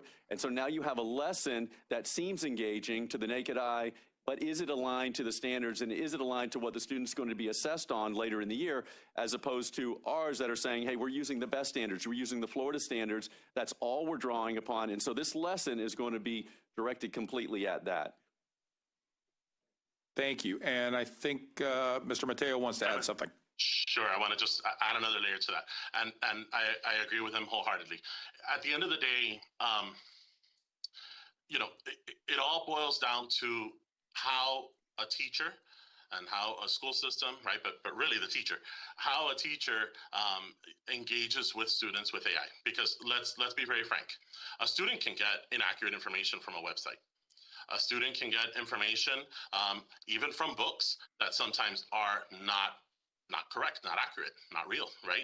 And maybe interpreted as such. And that's why, I think it's very clear that AI will never replace a teacher, right? At the end of the day, that human connection that a teacher has with their student, that is what's important. And they're the ultimate authority that will help to have students understand, the credibility of what it is that they're reading. AI will make mistakes. That is a guarantee. But there are some tools out there, like Gary mentioned, there are some tools, like Notebook LM is a prime example, where it's a closed system, right? And you can place your materials in there and it will only reference those materials. But that doesn't mean that the reasoning and that the output that it produces is 100% accurate. It may have misinterpreted something along the way, even though the materials that you're using maybe are standards aligned, maybe are vetted and approved, but the interpretation of it could go south, right? Again, we're not talking about a human brain making, right, an informed decision. We're talking about probabilities, right? Thank you. Well, let's go to Dr. Israel. She's been patiently waiting to say something, and then we'll come back to you, sir. Go ahead. Thank you so much. I guess the thing I wanted to surface is with all of these incredible, researched teams who are represented on this panel, you could see how complex this is. And so it is really important because there are a lot of tools that aren't necessarily this safe. There are tools that won't necessarily be aligned to the standards. And so it's important, I imagine, for you all as you're hearing us to kind of think about, like, what is it that is required by a district who doesn't necessarily have this level of expertise to make these types of decisions. And then thinking about, we've talked about pedagogy, right? A teacher is using a tool. It is very likely, either in an open system or a closed system, that a student is going to get an answer that doesn't jive with what they think the world works. And they have to evaluate that and make a decision and corroborate and look at sources. And so it takes a lot of sophistication as a teacher to be able to navigate this space. And so I wanted to just put that out there because this is really complicated what we're asking teachers to do. It's complicated what we're asking school districts to do. And so it's a space where we absolutely need some support and guidance to make sure that all the districts who may not necessarily have the expertise on this panel are able to to make those decisions. It was yesterday in Tallahassee. Live look at the Senate floor right now on Capitol Hill, 51 to 48, the test vote, the initial vote on the Republican health care plan. It failed to invoke cloture and move ahead toward an actual vote for that plan. The voting is now open on the same motion for the Democratic plan, the plan that would essentially extend the ACA subsidies for 3 more years. So that is what is happening now on the floor of the Senate after the test vote for the Republican plan failed. Now moving ahead to the Democratic plan, which is also expected to fail. So we're going to take a break right now here on Fox 35 News Plus, and we'll be right back.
You're watching Fox 35 News Plus, streaming on Fox Local. Welcome back into Fox 35 News Plus. Garrett Weimer here, and thanks for joining us on this Thursday afternoon, live on Fox Local and on YouTube. Want to let you know, just into our newsroom, a new item that we can put on our schedule for this afternoon, and that is at 2 o'clock, where we expect to hear from State Attorney Monique Worrell. She is the state attorney for Orange and Osceola counties, expected to talk and give a update on this case that we've been talking about, the Tyler Fight case. We heard from Amanda Ruiz earlier, getting us up to speed on where things stand with that, how neighbors in College Park are concerned that he has been released as part of a plea deal, where the sexual battery charge in that case was dropped as part of the plea deal, and what was essentially determined an oversight by the prosecutor, the assistant state attorney, who had been working that case. So we do expect to hear from State Attorney Monique Worrell coming up around 2 o'clock. We will bring that to you live on Florida Live, which is not just streaming here on Fox Local and YouTube, but also on Fox 35 TV. I want to get you back live now to Capitol Hill, where this hearing's been going on all morning about worldwide threats to the United States, and most of it has been focused domestically and on illegal immigration and a number of other topics. The Homeland Security Secretary, Kristi Noem, was there earlier, but we are still hearing from a number of others. Congressman Carlos Jimenez, a Republican from Florida's 28th district, is on this committee. I do not believe we have heard from him yet, so hopefully we will hear from him shortly and he'll have the chance to ask some questions. But we'll go ahead and listen in live here as this hearing continues on Capitol Hill. The new ingredients, the new ways to manufacture fentanyl that kills American citizens. So this is something that we're looking at, in particular the relationship between these Chinese actors and the Mexican drug cartels. Well, thank you so much. And, sir, if you have any additional information, I'd be happy to hear. Yes, ma'am. Thanks for the opportunity. I think to your question is, if our country is destabilized, it creates a lot of vulnerabilities for us. And whether it be the fentanyl, is what you're talking about here, it could definitely affect our national security. Regarding the fentanyl, one thing Director Patel recently did is we've recognized the challenge that fentanyl faces in the United States. And instead of continuing to address the symptom, look at the root of the problem. He recently went over to China, met with his counterparts in MSP, and they agreed to put 13 precursor chemicals on an export control list. And if we can prevent the chemicals and the precursors coming to the United States or into the, Mexico or anyone that puts together the fentanyl that comes into the United States, that can have a greater effect to reduce that threat to the United States. Well, thank you so much, and I appreciate you being here and hope you realize how important your work is. And I know the district, my 3rd district of South Carolina, is counting on you to continue that hard work. I yield back, sir. Gentlelady yields back. I now recognize the gentleman from Virginia, Mr. Walkinshaw, for 5 minutes of questions. Thank you, Mr. Chairman. I regret that Secretary Noem tapped out after 2 hours, but nonetheless, I want to focus on an issue that I think is really important. The misuse of taxpayer funds and the steering of DHS funds to politically connected firms tied to the Secretary's office, while hiding that activity from the American people. Secretary Noem has been criticized by members of her own party and by the Trump administration for being slow and ineffective when Americans actually need her help. Republican Senator Tom Tillis said she was, quote, slow off the mark in getting disaster aid out the door. A senior administration official recently told Politico that there was, quote, some fishy stuff going on with money at DHS. And the veto authority she handed to Corey Lewandowski over contracts and grants has delayed life-saving resources after disasters. So when it comes to helping disaster victims, she's been slow and ineffective. But when it came to spending money on her own image and then funneling that money to her friends and her political allies, she moved with remarkable speed. According to reporting by ProPublica, DHS obligated $220 million for an advertising campaign featuring her in staged, phony border imagery and featuring pictures of President Trump's private properties. That money, that taxpayer money, was routed through a newly created and secretive Delaware shell company.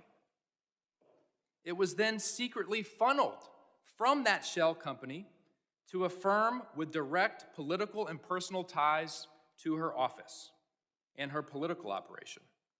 That firm is called the Strategy Group. This situation has all of the elements of political corruption. First, she invoked emergency authority to bypass competitive bidding. Second, she concealed the true destination of the money by routing it through a shell company, a red flag in any corruption investigation.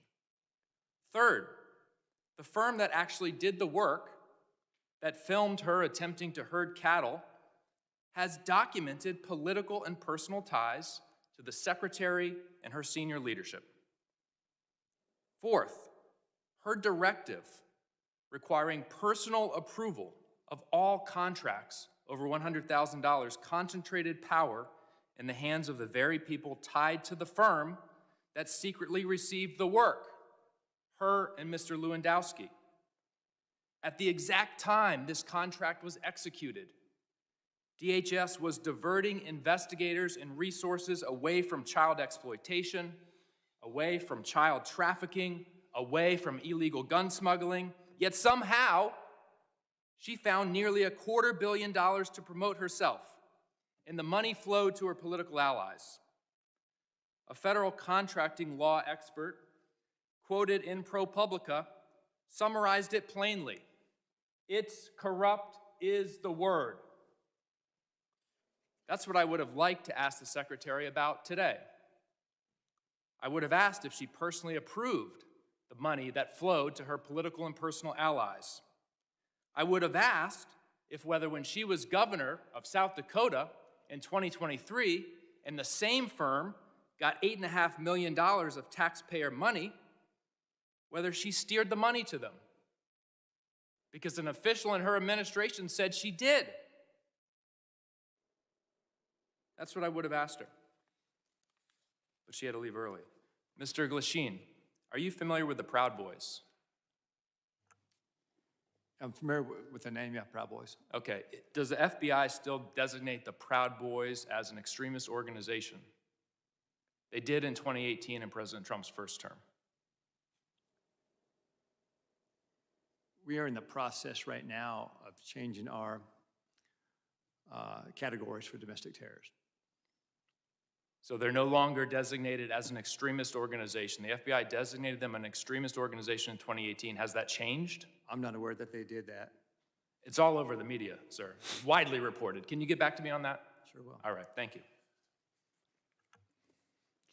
Gentleman yields back. I now recognize gentleman from North Carolina who's not for 5 minutes of questions. Thank you, Mr. Chairman. Before I go into my line of questioning, it's worth notice that the previous administration labeled Catholic churches and charities as domestic terrorists, and there was no outrage about that from the other side of the aisle.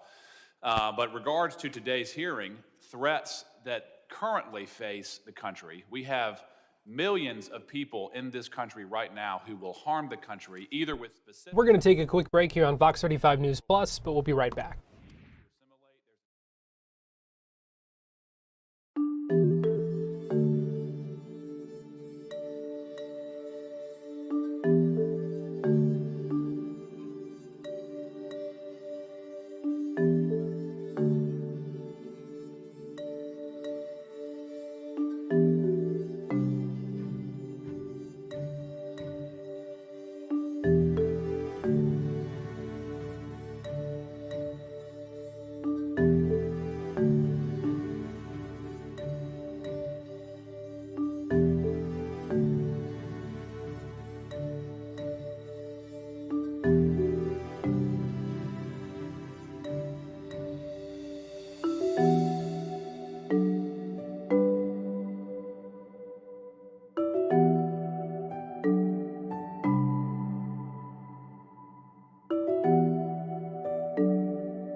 You're watching Fox 35 News Plus, streaming on Fox Local. Welcome back into Fox 35 News Plus. I want to give you a live look right now at the Florida House Health and Human Services Committee holding a hearing right now, panel discussion about AI use in healthcare. So yet another AI discussion in Tallahassee this week. Let's go ahead and listen in at this hearing as it gets underway. To be the only nursing school with this partnership to launch a micro-credential training, leveraging the strengths of what we do in higher education is education training, not only providing degree training opportunities for our nurses, but also for our current workforce nurses represent the largest healthcare workforce. As we think about to leverage AI in all of the areas that my colleague mentioned, we really think that nurses are going to be, if not already, the largest users of AI in healthcare.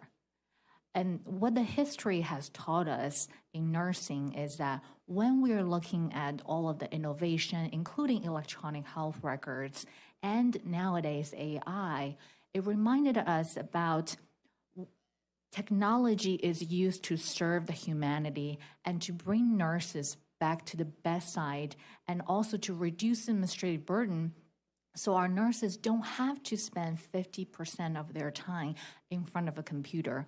And that's what we do here, is not to leverage AI or teach our students all about AI and forget about the human connection and the humanity that we hold near and dear to our nursing profession, but to enhance it, to free their hands from the computer to taking care of patient at the bedside. And that's what we are focusing on in educating the advantage of AI beyond the two-word AI. There has been a lot of concerns about people are calling nurses as AI nurse. And we feel like our profession as a nursing profession, we want to ensure that leveraging AI to enhance the humanity and the human connection has to be the core of how we use AI tools, and it has to be the core of how we embrace AI technologies to support nursing workforce.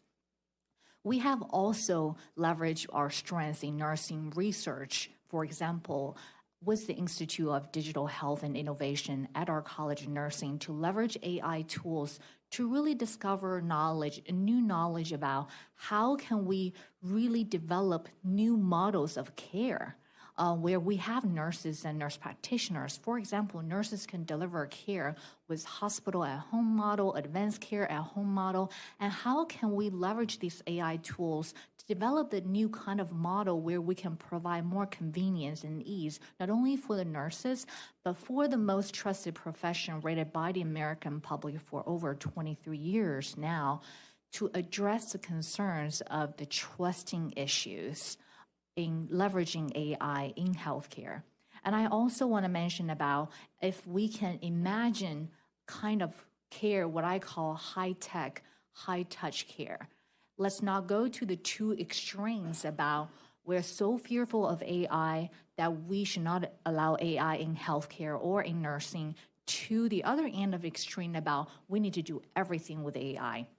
We really need to think about somewhere in between where can we have a high-tech and high-touch care and understand what is the core of the patient care that we need to restore, especially with the significant nursing shortage happening in the state of Florida and nationally. We're not only about training the number of nurses. How can we leverage AI to also think about how can we free up nurses' time for those who are already in the workforce to focus on the essentials that they deliver care? With that, I do want to bring some of the things that I think is really important as we think about AI in healthcare, nursing, and implementation is that AI systems sometimes have hallucination and bias issues. So the education training is so critical for all of the nurses because they need to be the users.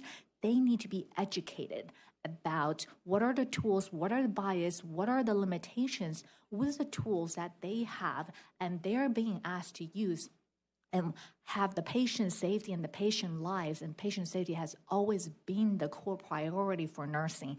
And be trained on how to deliver care and deliver that patient safety, leveraging the use of AI. And also from the perspective of an educator at Florida State University College of Nursing, I'm very proud of the training that we're currently supporting and we are also developing to support. I have a dream for every single nurse in the United States need to receive training on artificial intelligence. It is a necessity, and I want to make sure that we really reduce the gap of knowledge and gap of education for our nurses currently in the workforce and also the future generations of nurses. Thank you. Thank you so much, Dr. Wang. Next, we have Sean Salamita with the Lakeview Center. Mr. Salamita, you are recognized. Yeah, you're good. Sorry about that. I'll try not to read too much into that. Thank you, Madam Chair, and thank you. Good afternoon, committee members. I'm Sean Salamita. I'm the president at Lakeview Center, which is a large community mental health center in the Panhandle. We have 8 locations, and we do everything from mental health services to addiction treatment. We served over 29,000 individuals last year. I also am a member of the Florida Behavioral Health Association, and I'm chairing a work group, a division we call it, that looks at business operations. And so we've done a lot of discussion analysis on the AI, kind of AI coming onto the scene, so I'll speak from that perspective as well. So as you've heard from very eloquently from Mr. Cato and Dr. Wang, there's tremendous opportunity with AI technology. At Lakeview Center, what we are piloting now is the ambient listening technology, where the technology will listen to the session, generate a case note, a draft case note, so that after the session, the clinician can go in, edit, select what content they're going to drop into the electronic health record, and that's what becomes part of the record. It does free up a tremendous amount of the clinician's focus on the actual patient, as opposed to typing into a computer system. So tremendous benefit with that. It also provides feedback, what's called coaching on the session. So based on the client's diagnosis and their presenting symptoms and their treatment goals and the content of the session, it will provide some coaching and some recommendations. One thing that's really new that we're looking at implementing is indicators of potential self-harm. So similar to, I think, to what Mr. Cato was talking about sepsis, I think that this technology can have a big impact on self-harm prevention and suicidality. So again, tremendous opportunity, but it's not limited to the client experience and patient interaction. There's also AI technology that's now being offered to manage your call centers, to handle business office functions, everything from managing workflows to invoicing, to reduce your denied claims rate, increase your compliance rate. So the quality of those business functions has a positive impact there as well. I do want to say that we're very careful to protect patient information. Every solution that we are looking at implementing is HIPAA compliant. We could not and would not use that solution if the vendor couldn't demonstrate that they're HIPAA compliant. And all of the information is still securely recorded in our electronic health record, just like all clinical records that are contained there. And then, as was mentioned earlier, we will give the client notification that we're using this technology and get their consent to use it. I actually had that experience at a recent doctor's office visit and got to, see how that played out, and the quality of the visit summary that I walked away with was better than any I'd ever seen, and the quality of interacting with my physician was better than I'd ever had. So seeing those benefits. So just to recap, this AI hearing continuing in front of the Florida House Health and Human Services Committee discussing AI use in healthcare. We heard from someone talking about the use at the FSU's College of Nursing. Hearing more discussion now from the president of Lakeview Center. So a number of different applications and several members, it looked like 6 people on this panel, part of this discussion in Tallahassee. Right now, we're going to take a quick break here on Fox 35 News Plus, but we'll be right back.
watching Fox 35 News Plus, streaming on Fox Local.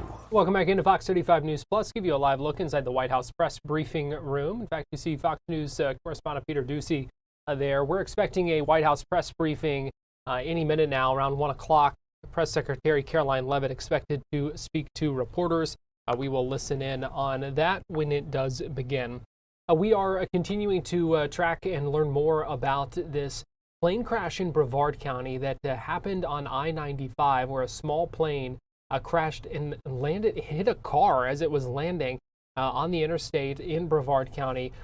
There were a couple of local pastors, Bernard and Annie Wigley, who stopped to help the woman inside that car who was injured during that crash. They were on Good Day Orlando this morning to talk more about what they did, what was going through their mind, and their hope to meet that woman they were able to help. What an incredible thing to witness with your own eyes. I can't even imagine what it was like for you to see this. Do you want to start? Just tell me a little bit about what was going on as you were driving. Yes, it was so surreal. I was in the back seat, and normally I drive. As pastors, we go to a lot of events and conferences, so I was driving. So I had a vision. I could see straight ahead. As how ironic, my wife was praying at the time. All of a sudden, she said the Holy Spirit told her to start praying. So she was silent, and I was looking ahead, and I saw it, but like I said, I didn't believe it. I say, what is that? And then I say, and so I continued to look. She continued to pray. And all of a sudden, I saw the lights because it was just getting dark. So it was dark, but not. And so I said, well, maybe some oversized drones. And then as we got closer and closer, we were coming toward it. And I said, it has to be a helicopter, the way it was descending. Yeah. And so my wife woke up and she said, it's an airplane. Oh my gosh. And what was going through your mind when this was happening? You said, he said you felt moved to pray, as if like you knew something was going on. Yes. The Holy Spirit asked me to pray. So I started praying. This was probably about a minute and a half or a minute before I heard my husband and my daughter start to talk and say, what is that? So I thought they were just talking about some cars or something on the road at first. And so when I opened my eyes, I looked, because they was both looking in that direction, but kind of up. So when I looked, I said, that's an airplane. I said, and it's coming down, because it started coming down pretty fast. I said, I told my daughter to get over to the right as far as she could, but there was traffic because it was during rush hour. So she couldn't immediately move over, but by the time she moved over, I kept my eyes on the plane.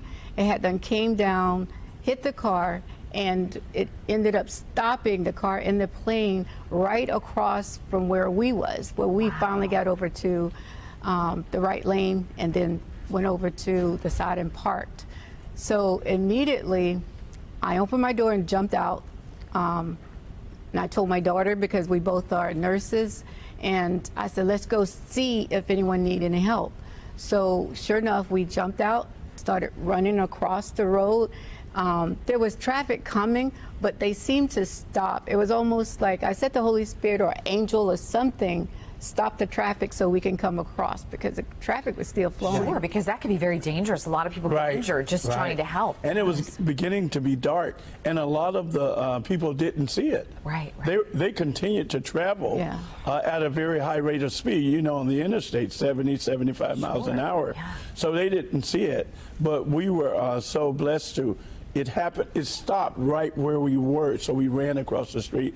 My wife and my daughter were first, and they were both experienced nurses, so that instinct jumped in of being a nurse and a servant, and they ran across the street. Wow. The fact that you stopped, so many people would have kept going, so God bless you for stopping. Yes. But Thank you. I'm so glad. Were you shocked to see that everyone was relatively okay? I mean, you think about, we watched the video, we see that plane come down so hard on top of that car.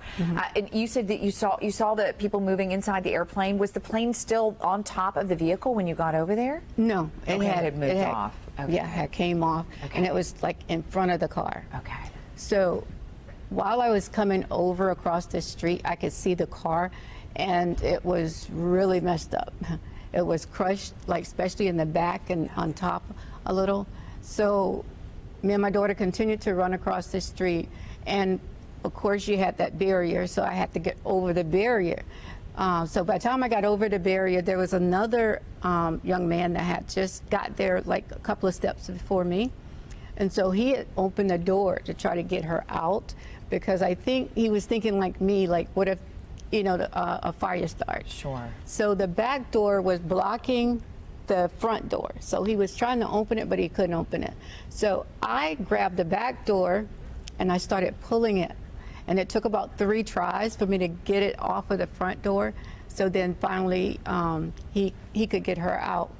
So I kind of like assist him, because I was thinking it was going to be much worse. Oh, sure. And it was blessings that there was no one else in the car but her. So got her out the car, and I immediately, with my eyes, started assessing her, me and my daughter. And she appeared to be okay. The only thing that was a little concerning, that she didn't know that it was a plane, even though it was in front of her. Right. She thought a semi-truck hit her, that she had passed down the road a few minutes earlier. I gotta ask, have you been able to get back to meet any of the people involved in this since this happened, or is this all so recent that you haven't had it? Because it would be so fantastic to have a little reunion with all of the people. It would be, because there was a lot, we spent a lot of time with her right there, and we were the first to meet her and pull her out the car, my wife and my daughter. And so we stayed there the entire time, consoled her, talked to her. My wife even examined her for a while. And so there was a bond there, and we can't find her. And we know later that she went to the hospital. Right. But we would love to see her and meet her again. Oh, what an incredible story, and certainly frightening. You see the video and it just blows your mind. Certainly glad she's not more hurt than she was. I do want to give you an update right now as we continue to track what's happening in the floor of the U.S. Senate. The test vote, the cloture vote on the plan to, the Democratic plan to extend ACA subsidies for 3 years, that too, as expected, has now failed. So both test votes on the Republican and Democratic healthcare plans both went down in failure now today on the floor of the U.S. Senate. We're going to take a quick break here on Fox 35 News Plus, but we'll be right back.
Welcome back into Fox 35 News Plus, and just into our newsroom here from Tavares Police. A death investigation in the wooded area near a bike path, next to the Holiday Inn Express and Suites there in Tavares.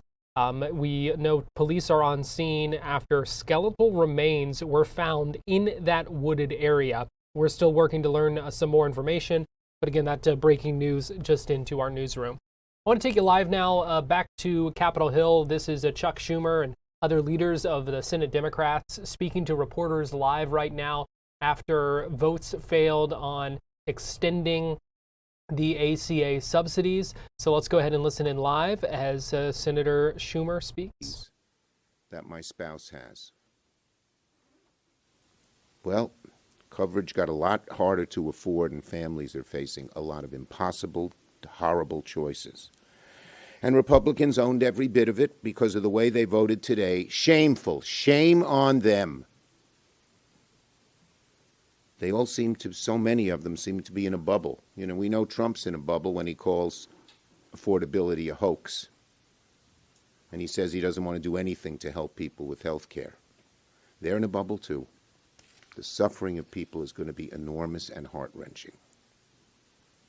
How can Republicans look themselves in the mirror knowing they have to go back home and tell people over the holidays, I voted to send your premiums up, Republicans are going to say.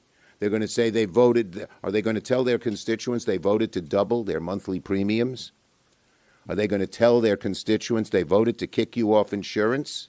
Are they going to tell their constituents, I voted to get you sick and go broke? Because that's what Republicans did by blocking a clean extension of the tax credits. When families open their health insurance bills in January and see the sky-high premiums staring back at them, they will know. The American people will know that Democrats fought to stop these hikes, but Republicans fought to guarantee that they happen. Republicans blocked the solution. They blocked the backup solution. They blocked any negotiations, no matter how hard we tried. And now the next chapter begins. Republicans will have to answer to the American people, explain to the country why they chose higher health care costs over real solutions.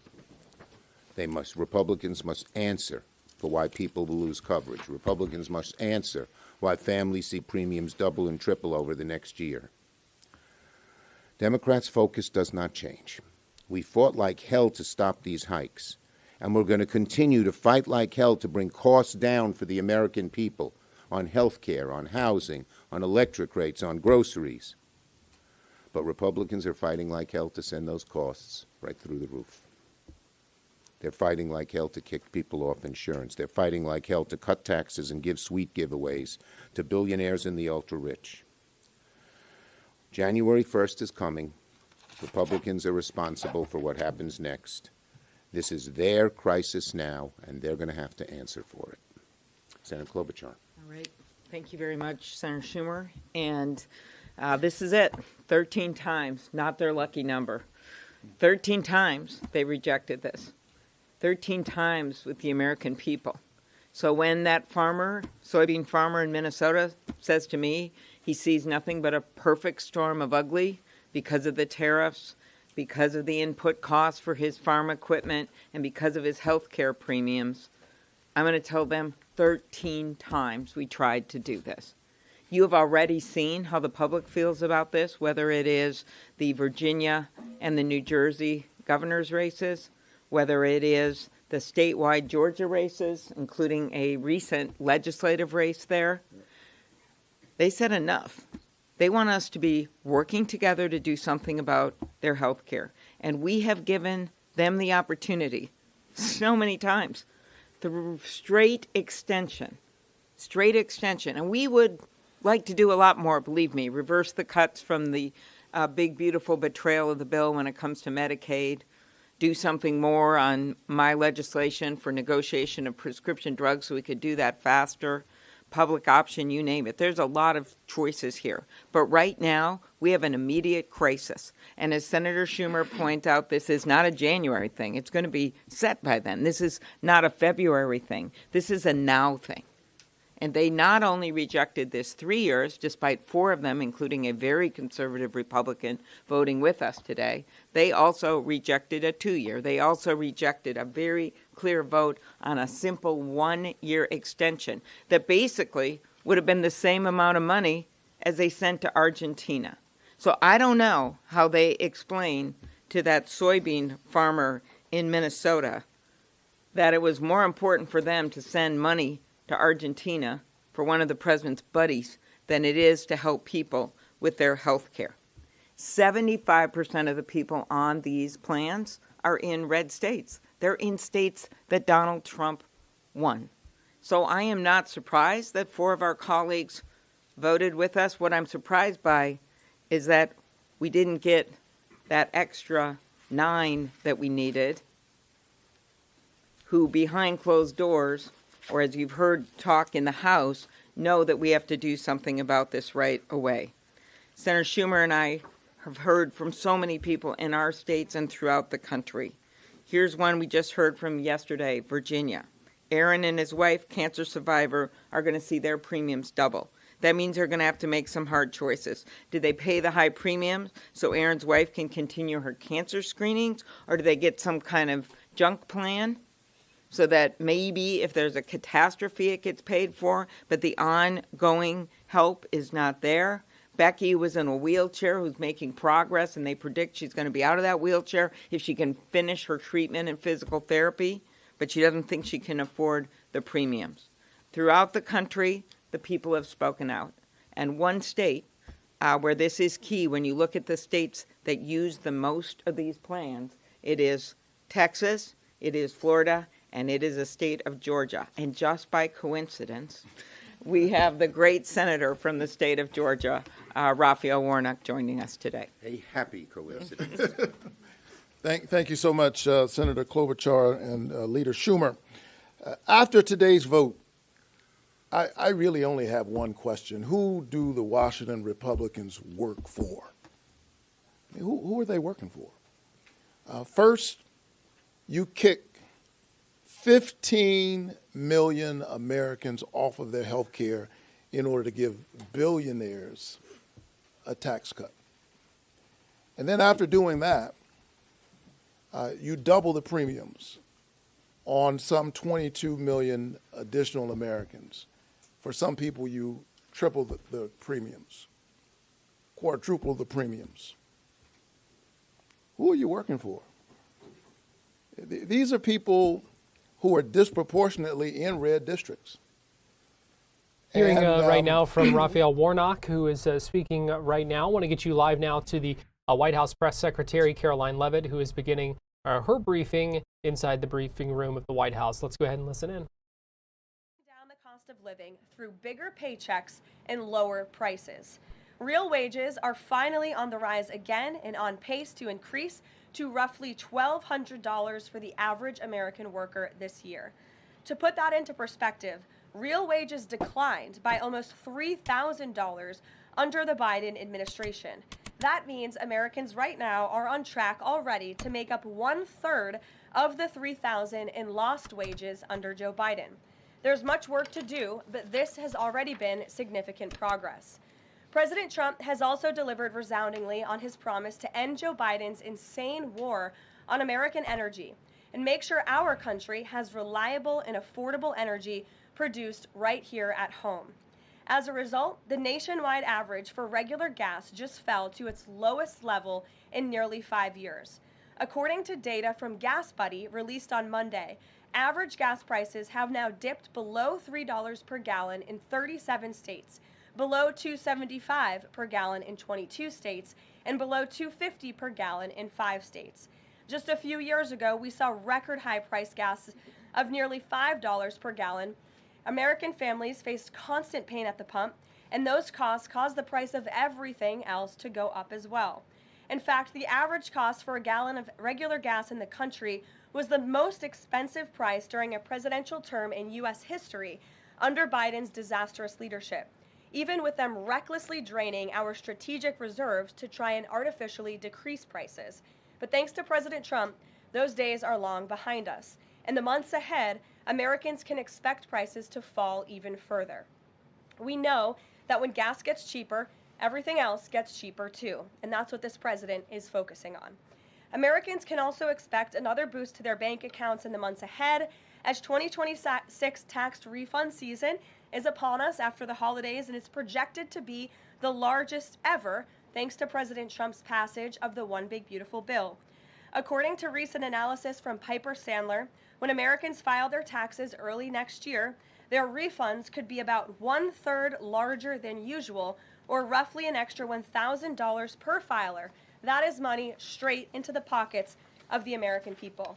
It's only because of President Trump and Republicans' leadership that Americans will now pay no tax on tips, overtime, and Social Security. President Trump and Republicans believe hardworking Americans deserve to keep more of their hard-earned money, but Democrats, on the other hand, every single one of them, voted against these massive tax cuts.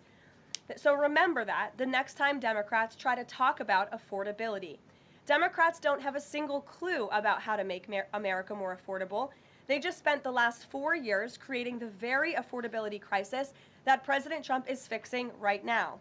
And if given the chance of power ever again, the Democrats will implement those same policies and jack inflation right back up to where it was. Finally, at the border, President Trump has restored America's sovereignty and made our country safe again. This is the single greatest and fastest national security victory in modern American history, and it's not even close. The latest preliminary numbers released from the month of November show we have the most secure border in our nation's history. This is a remarkable achievement. November encounters came in even lower than the previous historic low in October, if you can believe it. There were only 30,367 total encounters nationwide. That's lower than the previous record set in October. And for the 7th consecutive month, U.S. Border Patrol released 0 illegal aliens into the United States. Let me repeat, 7 months of 0 illegal aliens being released into our country. This is a historic achievement, and it's one that every law-abiding American citizen should be grateful for. At this point, in 10 months under President Trump's unmatched leadership, we've seen less apprehensions overall than we saw in just 1 month under Joe Biden. Again, let me repeat, in 10 months under President Trump, we've seen less apprehensions at the southern border than we saw in 1 month under the previous president. Again, remarkable results. All in all, the economy is back on track and ready to boom over the next 3 years. Biden's inflation crisis is over. Prices are coming down.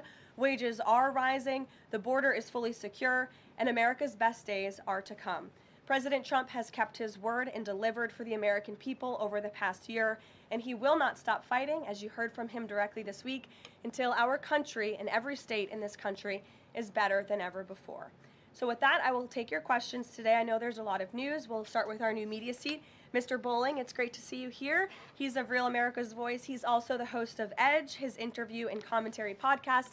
Please, Eric, why don't you kick us off? Caroline, thank you very much for this and inviting me to the new media seat. As you point out, affordability crisis, it strikes me energy prices have been coming down aggressively since President Trump's second term, approaching $55 a barrel for oil, gasoline, as you point out, under $3 a barrel nationally, first time in 5 years. By the way, that $55 barrel oil is about half of the peak under the last 4 years of the last administration, half the price. Wholesale prices come down, yet affordability crisis, a lot of the folks in this room, a lot of legacy media, some of the people in the front row, seem to want to call this an affordability crisis right now, forgetting the fact that over the last 4 years prior, we hit 9% inflation. Wages, as you point out, were stagnant at best, sometimes had dipped. That's a real affordability crisis there, but they weren't really calling it that then.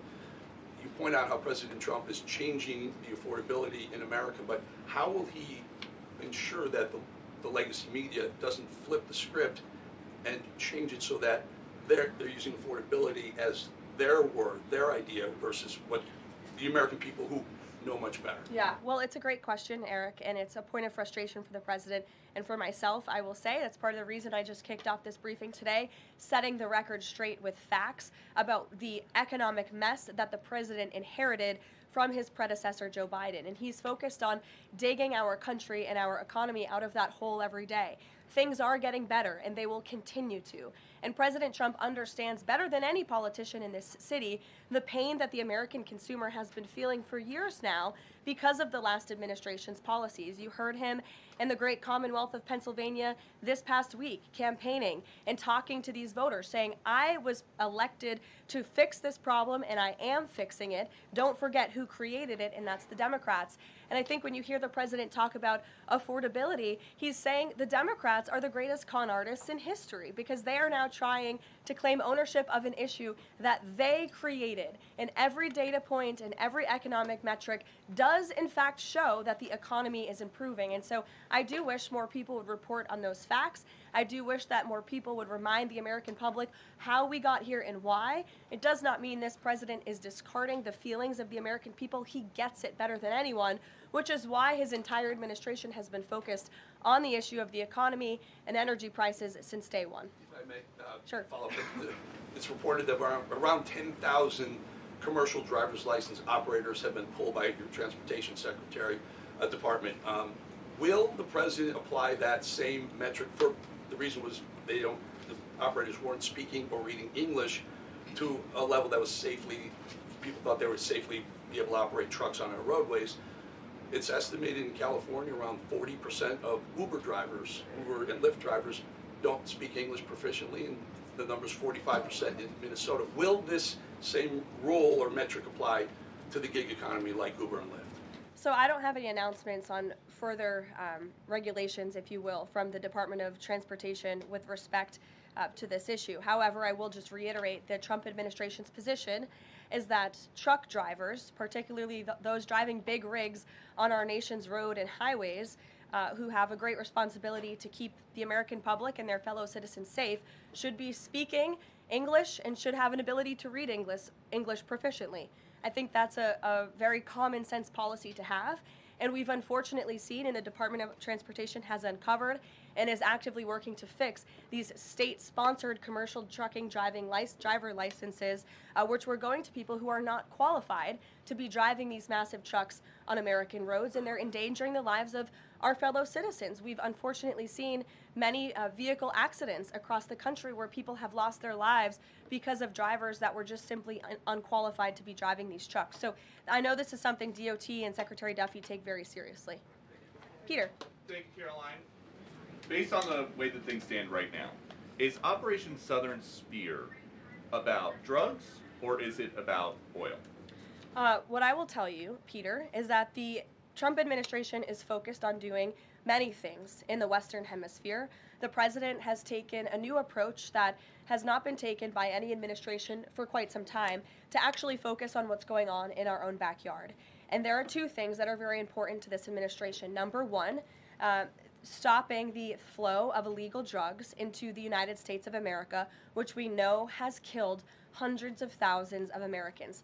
The president promised on the campaign trail that he would demolish the foreign terrorist organizations and drug cartels around the world, especially right here in our own hemisphere, and you have seen that he is delivering on that promise.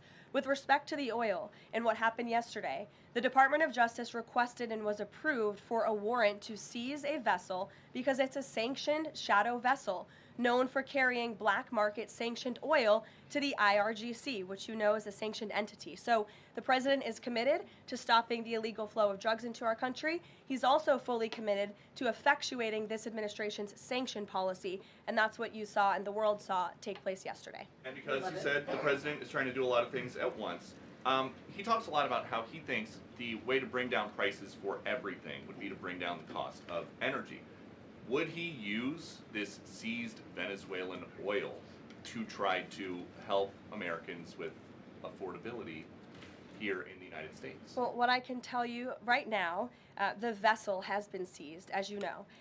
And the Department of Justice did that in conjunction with the Coast Guard and the Department of War. The vessel is currently undergoing a forfeiture process right now. The United States currently has a full investigative team on the ground, on the vessel, and individuals on board the vessel are being interviewed and any relevant evidence is being seized. With respect to the oil, that's a different issue. As you know, Peter, the vessel will go to a U.S. port, and the United States does intend to seize the oil. However, there is a legal process for the seizure of that oil, and that legal process will be followed. And just my last one on this. If President Trump launches a bigger military campaign in the Caribbean, is he jeopardizing a possible Nobel Peace Prize? Look, the president has proven over the past year that he is more than worthy of the Nobel Peace Prize. I think he's been nominated for it nearly 100 times this past year, which is definitely a record.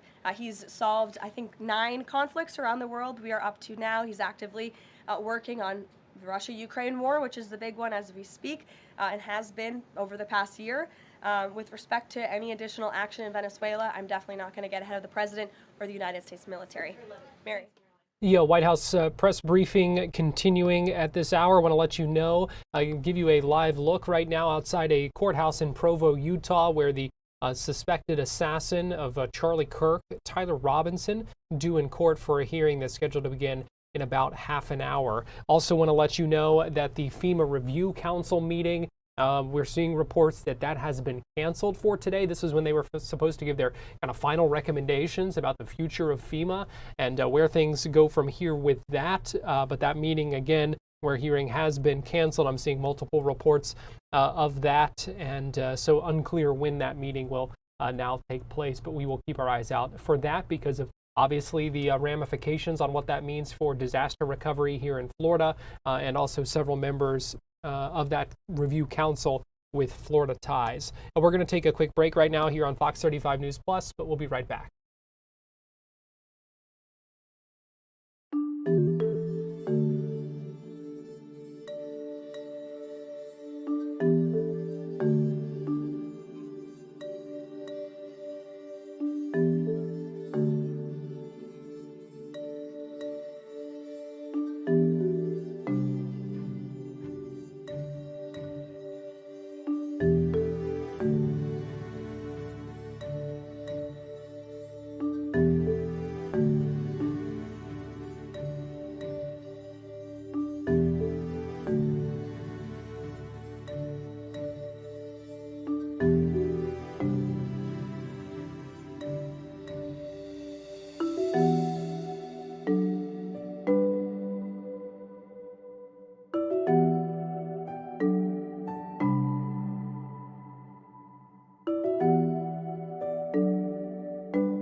You're watching Fox 35 News Plus, streaming on Fox Local. Welcome back into Fox 35 News Plus. I'm going to get you back to the White House press briefing going on right now. Let's listen in to Press Secretary Caroline Leavitt. If there is a real chance of signing a peace agreement, if we feel like those meetings are worthy of someone on the United States' time this weekend, then we will send a representative. It's still up in the air whether we believe real peace can be accomplished and we can truly move the ball forward. The president is extremely frustrated with both sides of this war, and he's sick of meetings just for the sake of meeting. He doesn't want any more talk. He wants action. He wants this war to come to an end. And the administration has spent more than 30 hours, just in the past couple of weeks, meeting with the Russians and the Ukrainians and the Europeans and speaking with them as well. So we'll see about the meetings this weekend, and stay tuned. President read President Zelensky's latest proposal that was sent over yesterday. He's aware of it, yes. Ed. Thanks, Caroline. So the Fed chairman, the president says that he's interviewing candidates. So I just want to be clear. So the pick has not been locked in. And could we get an announcement before Christmas? I know every business outlet in the world is just chomping at the bit for a scoop or something on this Fed chair announcement. I'm not going to get ahead of the president. I know there's been a lot of reports about potential meetings this week with potential candidates. Look, as always, this is a decision the president himself is going to make. And I know there's a lot of reporting out there from anonymous sources who claim to know something. I would wait and see what the president himself does and announces, and I certainly won't be the one to get ahead of him on that. On the economy, can I ask you about it? Michael, go ahead. On the next Fed chair, does the president have an expectation that his pick will lower interest rates next year to his liking? I think the president has been quite clear about what he believes the Fed should be doing, which is lowering interest rates. I know there was a quarter-point reduction this past week, and the president was pleased to see that, but he thinks more should be done. Philip. Chips. Why is the president willing to allow China to have access to one of America's chief technological advantages? Look, I will tell you just a couple of things. The president put out his own statement on this, which I do think highlights his exact thinking. What you see from the president on Truth Social is most of the time what you hear from the president behind closed doors privately.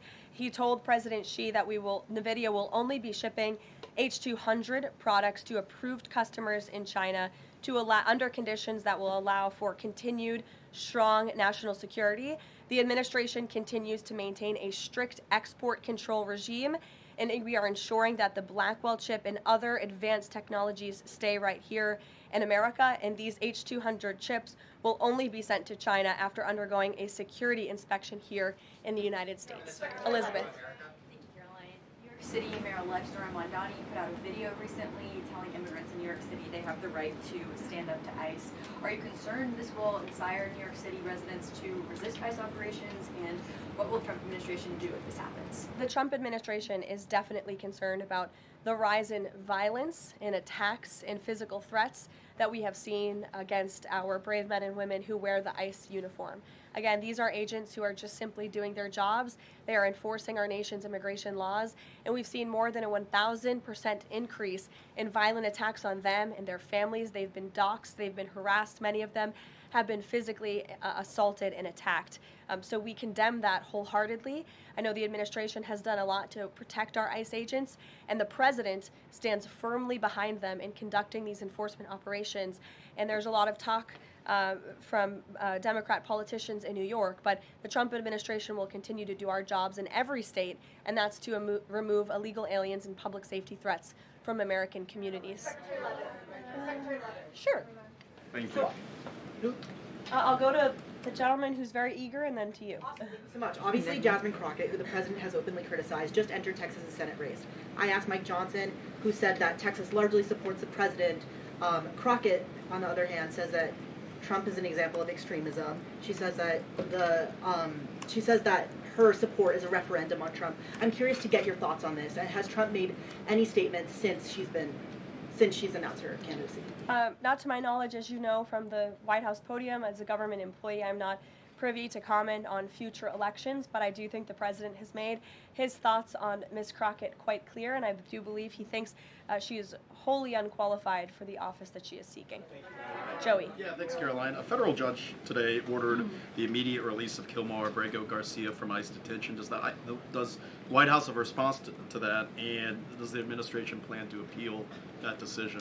Absolutely. The White House, the administration, opposed this activism from a judge who is really acting as a judicial activist, which we've unfortunately seen in many cases across the country. Abrego Garcia is present in our country illegally. He is a proven human trafficker. He is a proven gang member. The administration has evidence of that. And as you saw from the Department of Homeland Security, they issued a statement saying they'll continue to fight this legal battle in court. Caitlin. A response to the judge's decision in the Kilmar Abrego Garcia to order him immediately released from custody. That was what that question was about. We're going to take a quick break here on Fox 35 News Plus, and we'll be right back after this.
You're watching Fox 35 News Plus, streaming on Fox Local.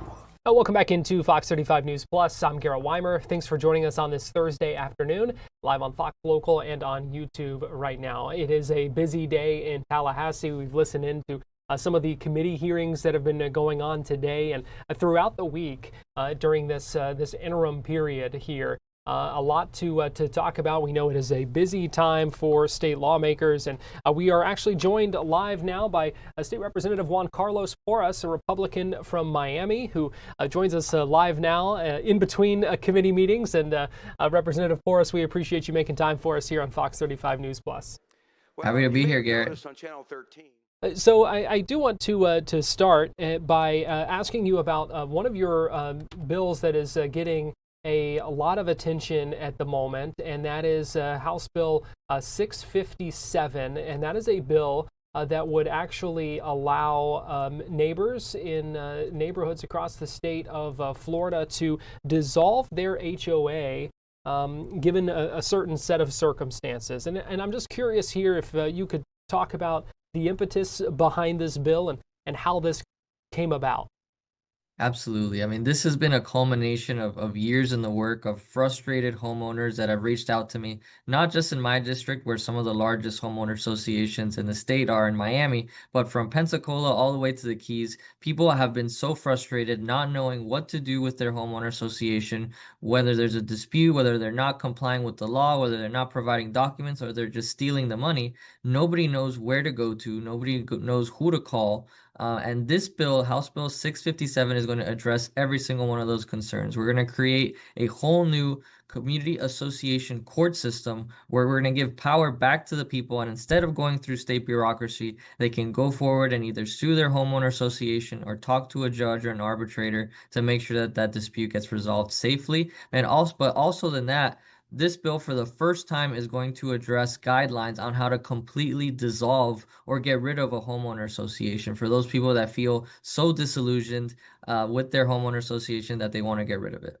It does seem like we hear quite a few stories these days of HOAs, kind of out of control or something like that. Do you think that they are taking too much power in a lot of cases? Yeah, I mean, I've said it before. I think homeowner associations are a failed experiment. I think for many years we thought that HOAs were just going to maintain the grass or maintain common areas. But nowadays, because of the lack of oversight, because of all the responsibilities that we've given them, they've now been essentially mini pseudo governments that are more powerful than cities and counties. And essentially the state has not done any sort of measure to kind of override them until now. But I think it's time that we get some real accountability in place. And I think once these HOAs and their board members start to get sued and have their day in court, I think things are going to start to change for the better. In your bill, what does that process look like if there is a neighborhood that is interested in dissolving theirs? I know there are several steps that would have to go into place. What's that process look like? Yeah, we want to make sure, obviously, this is a serious step forward on governance, so we don't want to make it exactly the easiest process, but homeowners are going to be able to get just 20% petition of their homeowner association to force a vote of their entire group. And when that vote occurs, it needs to pass by over 2/3 of the homeowners that are present in that election. After that vote is taken place, there needs to be a dissolution plan that is presented to a judge just to make sure that the current common elements are being either maintained by the homeowners or by the city or the county or whatever the agreement is for that neighborhood. But just to make sure that there's no absolute chaos after that dissolution and make sure that it goes about cleanly. Yeah, that is a big step to take. How what safeguards are there to make sure that there wouldn't be chaos or some sort of vacuum after a dissolution of an HOA? Right. I mean, that's a common question that I've always been asked, and that's why that dissolution plan that we put into the bill is so important. So before any official dissolution takes place, that homeowner association needs to put some kind of a plan in place for these common elements, either to be shared by the homeowners or, like I said, in some kind of agreement with the county and the municipality. That would probably be the best way. Every neighborhood is different, but before that step can take place, there needs to be a proper plan. critics of this say not only could it destabilize the neighborhoods themselves, it could also destabilize property values in some neighborhoods. So how do you respond to that? You know, Garrett, I think Florida is one of the most highly sought after states in the country, probably one of the most highly sought after places to live in the world right now. And that's because of the conservative leadership that we've had on property taxes, on issues like this. So I don't see, even if this passes, any property values that are going to go down in Florida anytime soon. I think people are actually going to come more to Florida if they realize that there are either less or more restrictive homeowner associations. I have met very few people that have said that they like or want to live in an HOA. So I do think that those concerns are not, in my opinion, are not valid. I'm curious about your conversations with other lawmakers about this bill. Do you think there's appetite for it? What do you expect the outlook to be for this bill? Absolutely. I mean, we have support from bipartisan legislators here in Tallahassee so far. I already have a Democrat state representative that is co-sponsored. I have multiple Republicans as well, and we also have assurances that it will be filed in the Florida Senate coming very shortly. But this is my number one priority piece of legislation this year. It's been an issue that I've worked on every single year that I've been here in Tallahassee. So I'm going to make sure that obviously under the leadership of Speaker Perez and all of other chairmen. I'm also the vice chair of commerce, which that bill happens to go through at some point in time. So I think we have some pretty good stats on it passing this year. Let's talk about another big issue for homeowners here in Florida, and that is property taxes. You mentioned that just a second ago. We know the House is continuing to move forward. These committees are hearing the different proposals, one of them sponsored by yourself. Give me your thoughts on where things stand right now in this process, because I know the House has taken some heat and some flack even from the governor for the way that your chamber is handling this. What are your thoughts right now about where things stand with the property tax discussion? Absolutely. I mean, the House put forward 7 proposals to start the conversation, and I think there was a lot of misinformation on how that went about. I mean, we discussed and debated all 7 bills about 2, 3 weeks ago. This past week, we cut that down to 3 proposals, and just this week, just yesterday, we passed one of those 7 proposals through its last committee stop. And that proposal by Representative Busada is the one that increases the homestead exemption for all homeowners that have a property insurance on their homestead. One that would include so many and give relief to so many homeowners here in Florida. Obviously, we're still waiting on what both the Florida Senate and the governor want to do on property taxes. Unfortunately, we do need support from the Florida Senate, from both chambers to pass this. But the Florida Senate has been very silent on the topic for now. And while Governor DeSantis is very vocal on social media, he's had a lot of time, but still has not put out any kind of plan to address property tax relief. Does that make it more difficult for y'all in the House to move forward, or is the thinking we're just going to do what we do and see what happens next? Garrett, I think the Florida House leads the way on policy. I think a lot of the policies why Florida is so successful have come from the Florida House. So we're going to keep doing what we do best. And if the Florida Senate wants to play ball, then they're going to have to start listening to some of these proposals. The governor's proposed budget that he outlined and unveiled yesterday here in Orlando included money to fully fund some fiscally constrained counties that may feel the biggest impact of the loss of revenue, potential loss of revenue, if property taxes are eliminated or amended in some way. Do you think a step like that could help win over some people who may be kind of hesitant at this point about this conversation about increasing exemptions or getting rid of property taxes? Yeah, I don't want to speak for obviously our budget chairs or our leadership, but I don't think bailing out fiscally constrained counties or bailing out any local governments is something that the Florida House or the legislature is going to be very interested in. It's curious to see that the governor, instead of having a plan for property taxes and a plan for providing funds for first responders and law enforcement, that we want to bail out big government instead. But it's essentially in our proposal in the Florida House, we're taking it in a targeted approach. My proposal, for example, would give relief to all homestead owners over the age of 65, but would also make sure that local governments are not cutting funding to law enforcement and to firefighters. That these are things that everyone, I think, can agree on across the table. But obviously, we're gonna do what we do best, and hopefully, both the Senate and the governor are gonna probably play ball with us hopefully soon. So you think there might be then some pushback when the House comes to look at that budget proposal and see that money in there for some of those fiscally constrained counties? We'll see. It's going to be a very long legislative session. That's for sure. The budget process last year took us a couple of months to get through, past a couple months after session to get through. And I'm not a betting man, but I'd say this is going to be a similar stretch as well. What's the bottom line, your message to homeowners across the state of Florida and other folks in Florida who are just watching this and kind of waiting to see what happens with some of these proposals that we're talking about today? Yeah, I think we're going to put the most common sense proposal on the ballot now in 2026 that most voters can get behind. We got to remember that any property tax relief legislation that we put, amendment that we put on the ballot needs to be approved by over 60% of voters. So we need to make sure that we get this right, that we do get the most amount of property tax relief that we can get to Floridians, but also obviously not completely deride local governments and law enforcement and first responders that are so essential to all of our communities. So I think most people are going to agree with what the legislature puts on the ballot, but we're hoping to see the governor also cooperate and advocate for property tax relief to some capacity when we do finish that finalized product. Representative Juan Carlos Porras, Republican from Miami. We appreciate you joining us here on Fox 35 News Plus. More committee meetings for you today, or are you done for the day? I do have one more Judiciary Committee. We're going to be talking about sovereign immunity, so I'm sure it's going to be a fun time. All right. Well, we will be sure to tune in for that. Representative, we appreciate your time, and thanks for joining us today.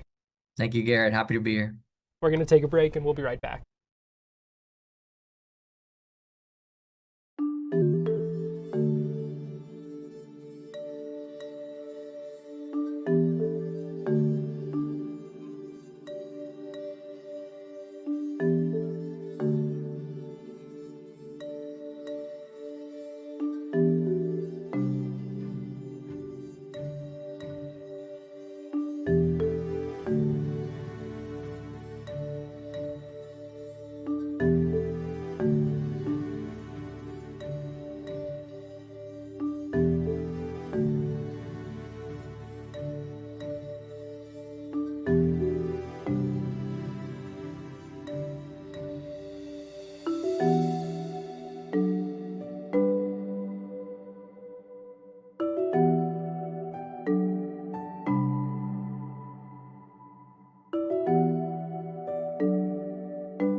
You're watching Fox 35 News Plus, streaming on Fox Local. Welcome back into Fox 35 News Plus. I'm going to get you live right now inside this Hillsborough County courtroom. Closing arguments right now in the Mackenzie Lyons retrial. He is facing the death penalty, facing charges of first-degree murder in connection with a deadly home invasion from 2018. Let's go ahead and listen in live. There's other evidence that supports what that witness says. Simona Ramey is a 9-time convicted felon. She had multiple pending charges, including all of the charges, the exact same charges that we charged with the defendant. She is a drug addict, and she planned this. She is just as culpable as all of them, and she took responsibility for what she did. How is she different? What is different between Simona Ramey and the defendant? She never held a firearm. She didn't hold a firearm to Alexis Martinez's head. She didn't strike Alexis Martinez in the head. And she never shot and killed either one of those victims. And she has taken responsibility for what she did, and she will serve 35 years in the Florida State Prison, followed by 10 years of probation for her role in what she did. Make no mistake, she is the one that planned this. Without her, none of this could have happened. She was friends with Alex Martinez, and she told you that was the plan, to get him out of his house, to lead him down those steps where she knew he would be lying in wait with a gun, with his cousin who also had a gun. That was the plan. And you don't have to rely on Simona Ramey to know that that happened, because everything that she testified to on that stand about the offense, you saw for yourselves. This is the age of digital evidence. You don't have to rely on a witness's credibility.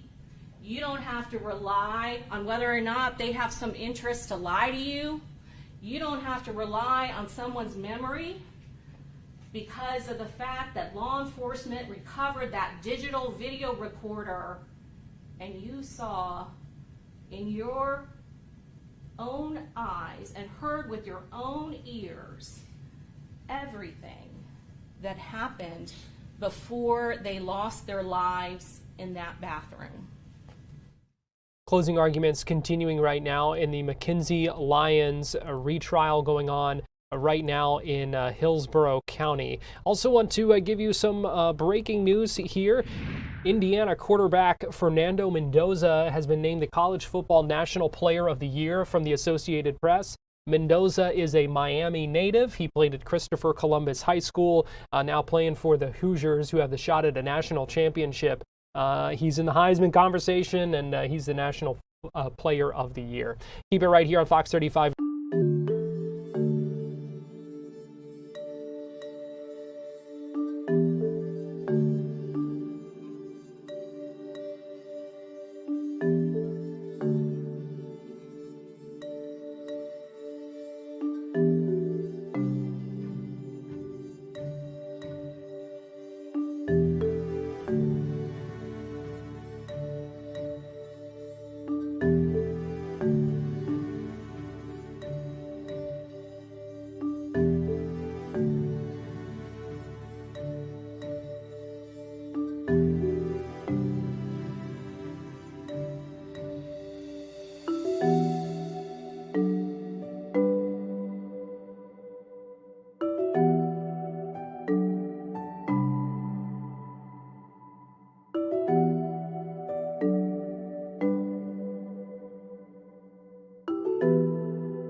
Florida Live starts now. Good afternoon to you. Welcome into Florida Live. I'm Garrett Weimer. Thanks for joining us on this Thursday afternoon, live on Fox Local, YouTube, and on Fox 35 TV. We've been live streaming for the last 3 hours here on Fox Local, and we appreciate you joining us here right now. We've got another busy hour ahead of us here of live streaming. Want to let you know a couple of the things that we are standing by for live events this hour. Let me give you a live look right now, trying to see if that shot's going to stabilize before I take it. This is a live look outside a courthouse in Provo, Utah. We've seen a number of attorneys walking into the courtroom. We're getting ready for Tyler Robinson to make his first in-person appearance in court in Utah. Tyler Robinson is the suspected Charlie Kirk assassin. And we expect him in court in just a little bit. So we will certainly keep an eye on that and try to listen in on some of that court hearing. Scheduled to begin at 2 o'clock. It does seem like things are running a bit behind. So we'll keep an eye on that, though, and let you know what's going on with that. Also, any minute now, we're also expecting an update from Monique Worrell, the state attorney for Orange and Osceola counties, who's expected to speak and give an update on where things stand within her office after some of the uproar that came out in the past 24 hours or so when we learned that Tyler Fight, who is a suspect in an alleged attack on a jogger in College Park, has been released. He's out from behind bars after a plea deal. Now, as part of that plea deal, he pled to a battery charge, but the sexual battery charge was dropped. And we have been told that that was an oversight by the assistant state attorney, the prosecutor in that case. And it looks like our feed for that news conference just came up. So we are expecting that to begin here shortly. But we were told that was an oversight. And so we are standing by to hear more about what happens now. We've been told that the assistant state attorney's work on that is being under review right now, and the state attorney Monique Worrell is certainly going to be asked questions about how something like this could happen, why it would not have been caught before that plea deal was agreed to and signed off on, and how this man, who also, we should note, has a criminal history, has been arrested, I think, 9 total times, could be let out from behind bars after a situation like that. So we're waiting for that news conference to begin any minute now, and we will take you there live when that does begin. Other big news today, and that is that we've learned family members of an Edgewater police officer who was shot and killed are now suing Circle K gas stations. That is the employer of the suspect accused of shooting and killing David Jewell earlier this year. Jewell was an Edgewater police officer who was stopping by that gas station to buy a couple things on the way home. It was a gas station in Ormond by the Sea when he was shot and killed in what police have essentially called an ambush. Now there is a lawsuit being filed against family members of that police officer suing Circle K, saying they should have known about the employee, Eduardo Machado. They said they should have known he had a violent criminal history. They say they were informed of his past by local law enforcement, but ignored warnings. Those are some of the claims in that lawsuit. Fox 35's Marie Ettinger had the chance to speak with the attorneys representing Officer Jewell's family, and here's what they said about that lawsuit. Well, we have been retained by the surviving family of Mr. David Jewell, and so we have filed notices of appearance, letters of representation, and now ultimately a formal civil lawsuit against Circle K for the wrongful death of Mr. David Jewell. What are the allegations you're making against Circle K? Mark Matavina is our director of litigation. I'll let him answer the question for you. So we're alleging. So it looks like State Attorney Monique Worrell has just walked up to the podium here and is beginning to speak and answer questions from reporters. So let's go ahead and listen in. How a case was resolved, and I want to give you all the opportunity to inquire of me. And this is all in keeping with my commitment to transparency and access from the community. So we provided a supplemental statement. I hope you all have received that. Essentially, Tyler Fate was arrested for attempted sexual battery and felony battery. Our sex crimes division here in the state attorney's office reviewed that case and found that because Mr. Fate's intentions could not be proven beyond a reasonable doubt, that is, his intentions to commit a sexual battery could not be proven beyond a reasonable doubt, that the appropriate charges to be filed in this case were felony battery. That case was then transferred to a general prosecution unit, and those felony battery charges were filed. Mr. Fate entered a plea on November the 20th to felony battery, and this is an important part. He was sentenced to 225 days in the Orange County Jail with credit for the 225 days that he had served up to that point, in addition to being given 3 years of probation with some special conditions. It's important to understand that this probationary sentence, along with the special conditions, were imposed in an effort and an eye towards community safety. Those special conditions were that he complete a psychosexual evaluation and any recommended treatment after that evaluation, that he, of course, have no contact with the victim, that he not return within a 3-block radius of the incident. And it's also important to note that this offer was discussed and approved by the victim in advance of this plea being given. This sentence was a legal sentence. It was within the confines of the criminal punishment code of the state of Florida, within the laws designed by the legislature for an offense of this nature.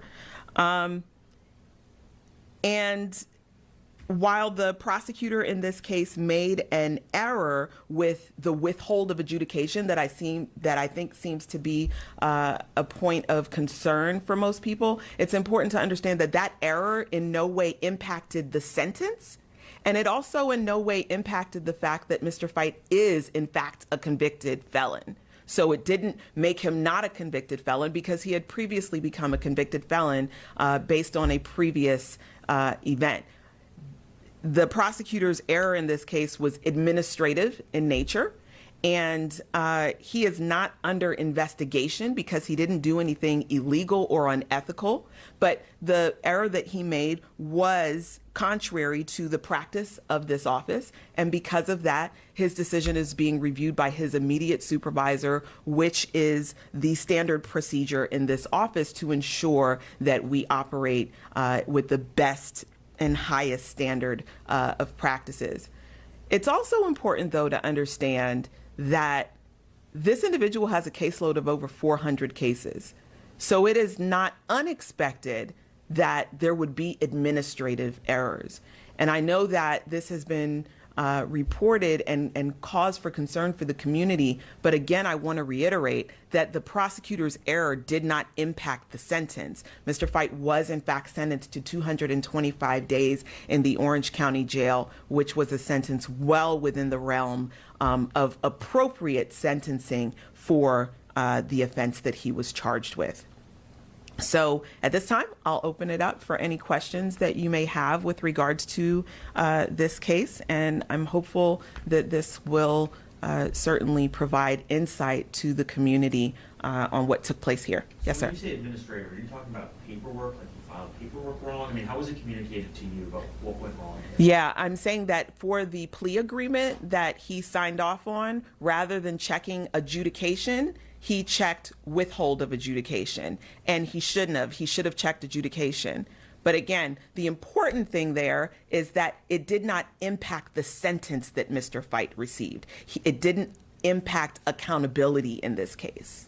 Well, was that part of the plea deal read out in court after he checked the box? I mean, when the judge reviewed the plea deal, did he say, I see you've checked withhold adjudication or anything like that? So I can't answer that because I haven't reviewed any video as to what happened in court, but I can tell you that typically plea offers are read to the court, and the court accepts or rejects a plea based on the agreement reached between the parties. I'm saying, you said this sentence was within the legal guidelines. What was the range for this particular offense? And would your office want to pursue a more maximum sentence given his convicted felon status?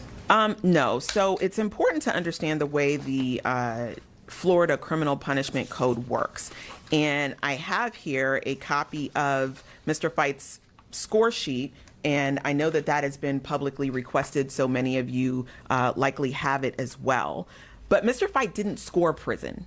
So sentencing to Mr. Fite to prison would have gone over and above what is called for by the Criminal Punishment Code designated by the legislature of the state of Florida. It would have been above what the sentence that was provided by the legislature. So on a accurate corrected score sheet for Mr. Fite scored 11 sentence points based on his history. In order for someone to score prison, they would need to score at least 44 points. He scored 11.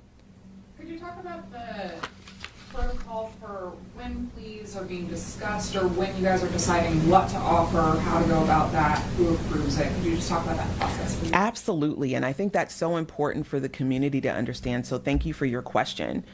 Plea offers are a way that cases are resolved in the criminal justice system in general, not just in this circuit. I know sometimes it seems as though things that happen only happen here, but if you trained an eye on any other state attorney's office, you would see that the practices are consistent across the state. The reason that plea offers are so prevalent is because there is no way that we could resolve all of the cases that come through the system by trial.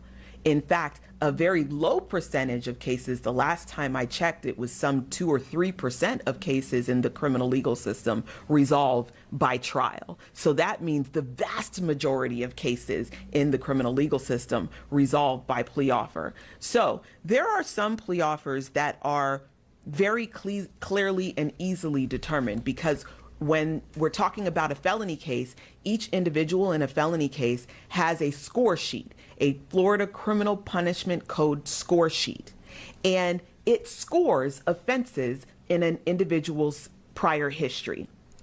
And on the second page of the score sheet, there's some math, and you might be surprised to learn that most of us who went to law school are not the strongest in math, but the score sheet gives us the code for figuring out what the lowest permissible prison sentence is. So in this score sheet, Mr. Fite's score sheet, the subtotal of his sentence points were 11.4.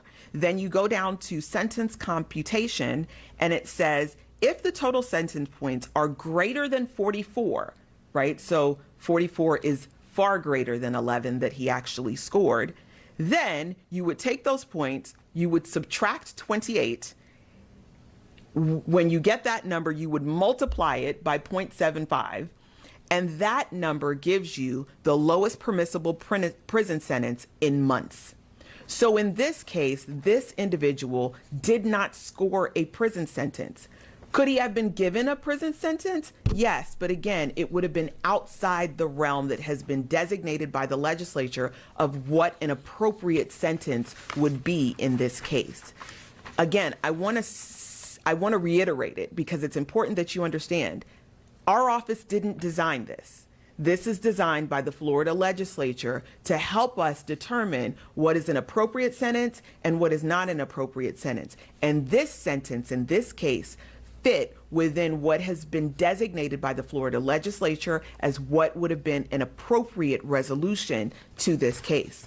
Now, in misdemeanor cases, unless a person has a felony in their history, there typically isn't going to be a score sheet that we use to determine what an appropriate sentence there. Because in misdemeanor cases, the highest potential sentence is a year in the Orange County Jail. In this case, this individual was sentenced to 225 days, which is well beyond, what would have been the legally permissible, well, not beyond the legally permissible sentence, but well within the realm of what would have been a legally permissible sentence.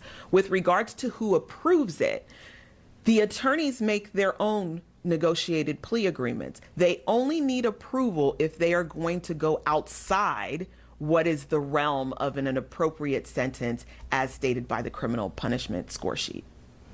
A short question. State Attorney Monique Worrell answering some questions from reporters. Her office is one that is already under a lot of scrutiny from the state. She had previously been removed from office before over claims that she wasn't doing her duties. We've seen a lot of back and forth between the state and her, saying that they believe she's not necessarily hard enough on crime. So we are hearing some explanation and defense today of what happened with Tyler Fight. You heard her saying that there was an administrative error made, but it did not impact the sentence. His score sheet would not have put him anywhere close to being sentenced to prison anyway. The decision currently being reviewed by a supervisor. She was also quick to point out that assistant state attorney who made that administrative error has a caseload of more than 400 cases. She also said this is something that is contrary to the practice of this office. So we're continuing to monitor this news conference, but right now we are going to take a quick break here on Florida Live. As we go to break, give you this live look. You see some fall colors around downtown Orlando on this Thursday afternoon. Keep it here. More Florida Live after this.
Welcome back into Florida Live. Garrett Weimer here, and thanks for joining us on this Thursday afternoon. I do want to give you an update on the hearing involving Tyler Robinson in Utah. He's the Charlie Kirk assassination suspect. They're in closed session right now, discussing some things about whether they should or should not remain under seal. So a big question of this hearing today is about what's available to the public, what's available to the media in that case. It is certainly under a lot of scrutiny and a lot of attention because of what happened. So we'll have more on that coming up in just a little bit. Time now, though, for our Tampa Connection, where we take a look at some of the big stories in the Bay Area. Going to bring in Fox 13 senior content producer Nancy Gay, joining us live now from the Fox 13 Tampa Bay newsroom. And Nancy, good afternoon. Good afternoon, Garrett.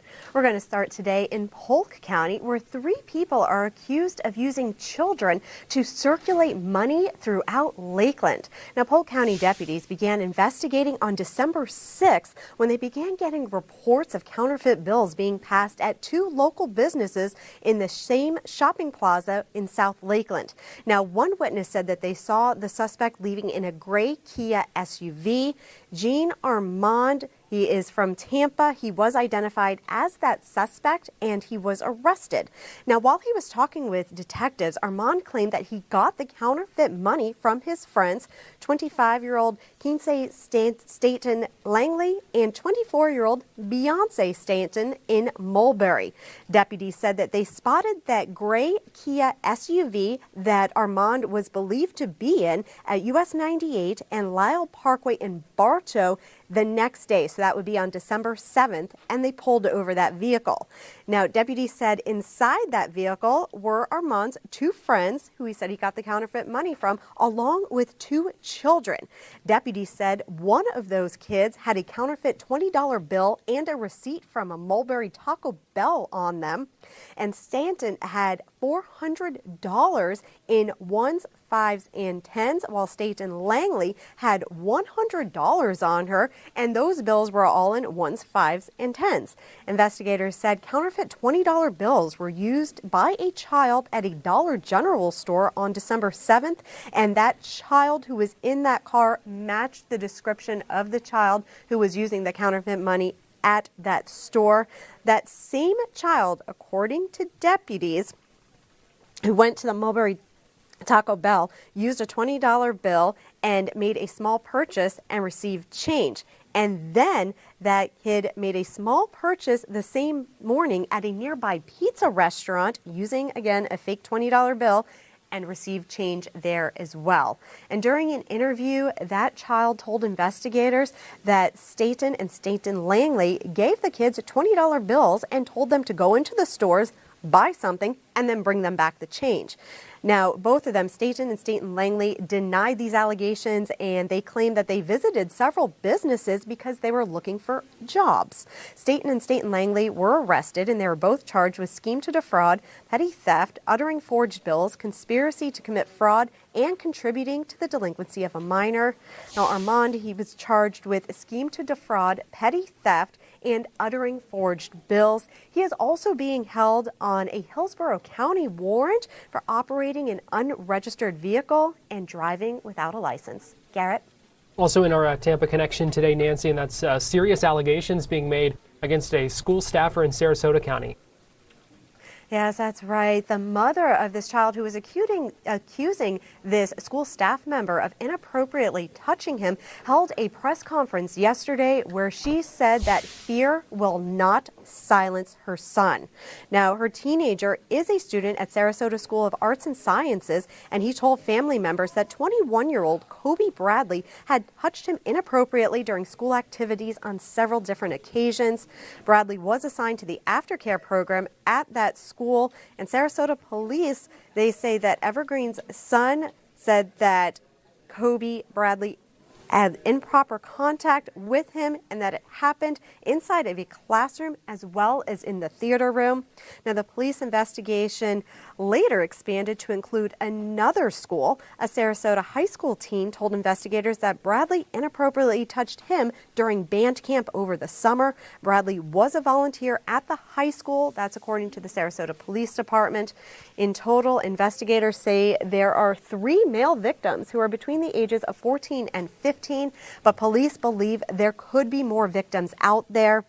Now, the teenager's mother and the family's attorney, they are encouraging anybody who has more information to speak up. Sarasota School of Arts and Sciences told Fox 13 in a November 21st email, "We will not comment on an ongoing investigation." We did reach out to the school, but so far we have not heard back. Now, meanwhile, Sarasota County Schools said in a November statement, Sarasota County Schools was recently notified that an employee of the Sarasota School of Arts and Sciences who previously volunteered with the school district has been arrested. Sarasota County Schools can confirm that this individual was not an active volunteer with the school district at the time of the arrest. Sarasota County Schools maintains zero tolerance for any behavior that compromises the safety or well-being of our students. Sarasota County Schools is fully cooperating with the Sarasota Police Department as they conduct their investigation. As this is an active law enforcement matter, all additional information will be released by the Sarasota Police Department. Now, Sarasota Police, they did say that Bradley is no longer employed with Sarasota School of Arts and Sciences. He was arrested on November 19th on 3 charges, including lewd and molestation on a victim under the age of 16. His bond was set at $75,000. Now, if you were a victim, or if you know of somebody who was a victim, you are being asked to call the Sarasota Police Department. Garrett? And finally, Nancy, a lawsuit filed against an apartment complex in Hillsborough County. What can you tell us about that?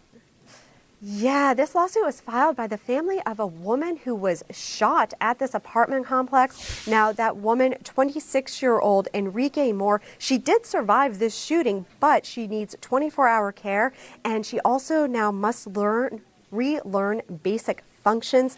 Her family has filed this lawsuit saying that its management provided inadequate security measures on the property. Now, Moore, she has a 22-month-old daughter, and she was at a birthday party at an apartment in the River Tree Landing apartment homes back in September. Her family's attorney says 3 unauthorized people began banging on the door demanding entry, and when they couldn't get inside, they banged so loudly that the other neighbors came outside to see what was going on. Attorneys for her family say police were called and those people were asked to leave, but one of them came back later in that night, started banging on the door again, and when he couldn't get inside, they say that he went back to his car, grabbed a gun, and fired through an open window of an apartment. Now, the bullet from that gun hit Moore, who was inside that apartment. It struck her in the head, and actually the bullet is still lodged there. She spent 42 days in the hospital, and as I mentioned, she requires round-the-clock care. Her family is outraged over the apparent lack of security measures within the apartment complex, and they said they have filed this lawsuit to make sure that this doesn't happen to anyone else. The lawsuit alleges that before the shooting, there had been numerous violent criminal acts, including shootings, aggravated assaults, batteries, drug sales, and robberies on those premises and in the nearby area. The lawsuit claims that the apartment complex failed to hire security, have surveillance cameras throughout the property, and security gates, among other safety measures. Now, 27-year-old Lamonte Scott has been arrested for the shooting. He is facing several charges, including 2 counts of second-degree murder. Fox 13 has reached out to River Tree Landing Apartment Homes and ZRS Management through phone and through their websites, and we are still waiting to hear back. Fox 13 senior content producer Nancy Gay, thanks for joining us this afternoon with our Tampa Connection. Thank you. Time now for our Florida Live forecast. Going to bring in Fox 35 Storm Team meteorologist Laurel Blanchard, who is joining us live now in our streaming studio. And Laurel, another nice day out there. Sound like a broken record this week, I feel like, because other than a bit of a slow start to the week, things have been pretty nice. It's been beautiful out there, especially today. So we're having our Christmas party today here at Fox 35. I was outside underneath one of the tents, and honestly, I wore a Christmas onesie today. I had to take it off because it was so warm. You should have worn the Christmas onesie for us here on Florida Live. I'll save that for Christmas Eve. Okay. We'll have a little bit of fun a little bit later on. But it is beautiful out there right now. The sun is shining. It is stunning out there. And this is really all because we had a cold front move through this morning into the early afternoon hours, creating just this nice breeze. But if you find yourself in the sun, it is so beautiful out there. Shade might get a little bit on the cooler side, but overall it is just a stunning Thursday out there. Quite literally a cloudless sky as we take a look over I-Drive. Here's the storm tracker radar. So this is a very national view and kind of a big picture view just to show you where this cooler air that we're going to be seeing tonight coming from. So we had that cold front move through. We have a high pressure system kind of starting to make its way into the panhandle, but you can see that low pressure system just even to the north of Maine and Montreal. That is associated with a clipper system that brought a good amount of snow across New England yesterday. That is officially moving north, but all that cool air associated with that system is making its way into the region as we speak and through the overnight tonight. So good news is that this cool air is totally clearing things out. It is going to be crystal clear through the overnight tonight, which is going to work for us and against us a little bit. For us, because that sunshine is going to get to work right bright and early tomorrow morning, warming us up. Bad news is that once we see that cool, clear night, that means those temperatures are going to tank. Here in Orlando tomorrow, you are going to be waking up to 45-degree temperatures, Garrett. It is going to be very chilly out there, so I hope you have that, have your coat ready. Yeah, I don't. I'll pop myself on camera. This is my reaction. Raise my eyebrows. 40 degrees. We were talking about opening windows at night. This That's week. not going to be me. Not doing that tonight. No, I feel like we need a Garrett cam when I'm in like the bottom corner. Whenever I like have one of these like little shock forecasts here.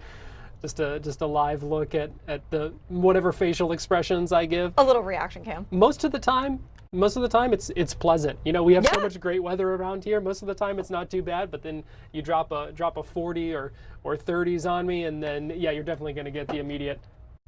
Just the eyebrow raise. But that also does come into play a little bit more as we head through the overnight tonight. So cool air is moving in.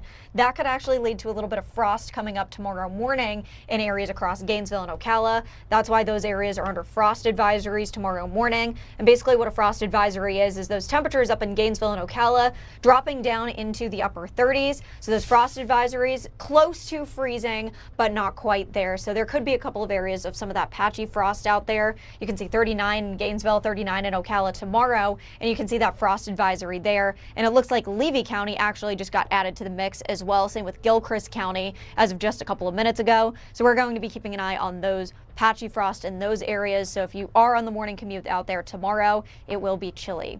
Clear and cold conditions out there tomorrow, but look at how quickly that sunshine kind of gets to work tomorrow. Starting off with 45 degrees, but we're back in the low 60s by the end of the morning. Forecast highs tomorrow lingering right around 70 degrees. So take what we had today, amp it up a degree or two, and it's pretty much a copy and paste. So it's going to be a beautiful day. It will be on the breezy side, looking at winds between 15 and 20 miles per hour, but looking ahead to the weekend, temperatures back in the upper 70s. So we're really on this temperature roller coaster that we've been riding. Another cold front may bring in a scattered shower or two, but luckily not looking at anything too crazy for the next 7 days. So if you are traveling for Christmas or traveling ahead of the holiday, things are going to be looking good. Yeah, so nothing else to raise our eyebrows about today. No, just the cold tonight. All right. Which may be a good thing because it's Friday. I feel like it's been a long week.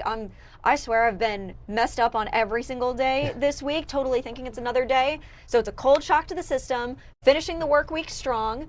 We'll be good. There you go. All right. So yeah, an invigorating into the week. How about that? Cold shock to the system. Nice wake up. Fox 35 Storm Team Meteorologist Laurel Blanchard. We appreciate you joining us with our Florida Live forecast. Thanks, Garrett. Going to give folks a live look at Daytona Beach right now as we go to break here on Florida Live. We'll be right back.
Welcome back into Florida Live. I want to show you some of these pictures from Matt Finn of Fox News Channel, putting these on social media on X just a little bit ago before the beginning of the hearing of Charlie Kirk's alleged assassin, Tyler Robinson, in Utah, showing law enforcement on the roof, zip-tied doors, roadblocks, a massive police caravan with an armored vehicle going into the Sally Port there. The hearing is still in closed session right now as they discuss some issues that they are deciding whether or not to seal or unseal. A lot of questions about that, because the defense saying that there's a lot of these details they don't want out in the public at this point. I want to play for you just a little bit of that hearing before they went into that closed session to give you an idea of what we were talking about. Again, this was just moments ago inside that courtroom in Provo, Utah. Court is now in session.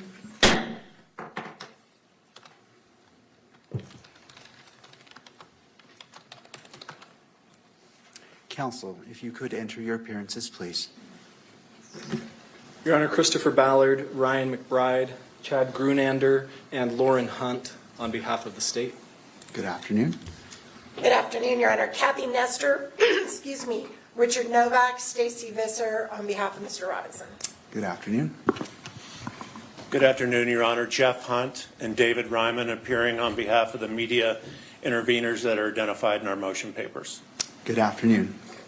Michael Judd, Your Honor, Parsons, Bailey, and Latimer on behalf of another set of media interveners also identified in the briefs.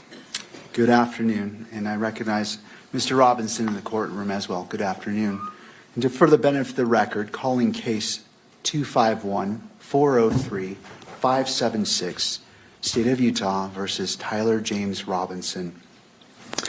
Counsel, as we're moving forward today, I want to give an overview of what we anticipate doing.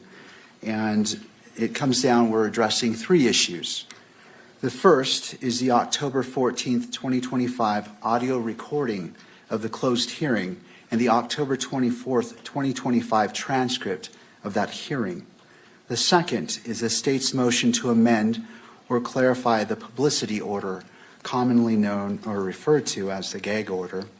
And finally, the motion for limited intervention and request for notice of motions to close, seal, or reclassify, and which has been filed by the media organizations and by counsel who are present today.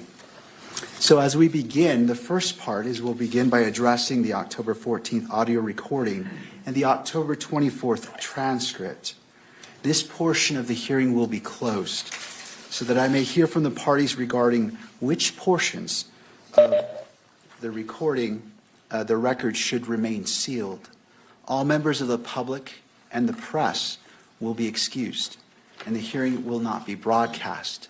And this is because I need to hear what should or should not be sealed or protected, and it would not benefit to have everyone listen to what should be sealed.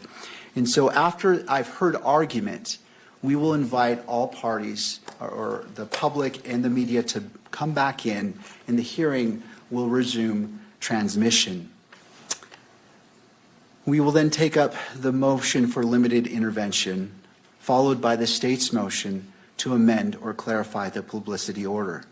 These portions, the last two portions, will be open to the public and to the press.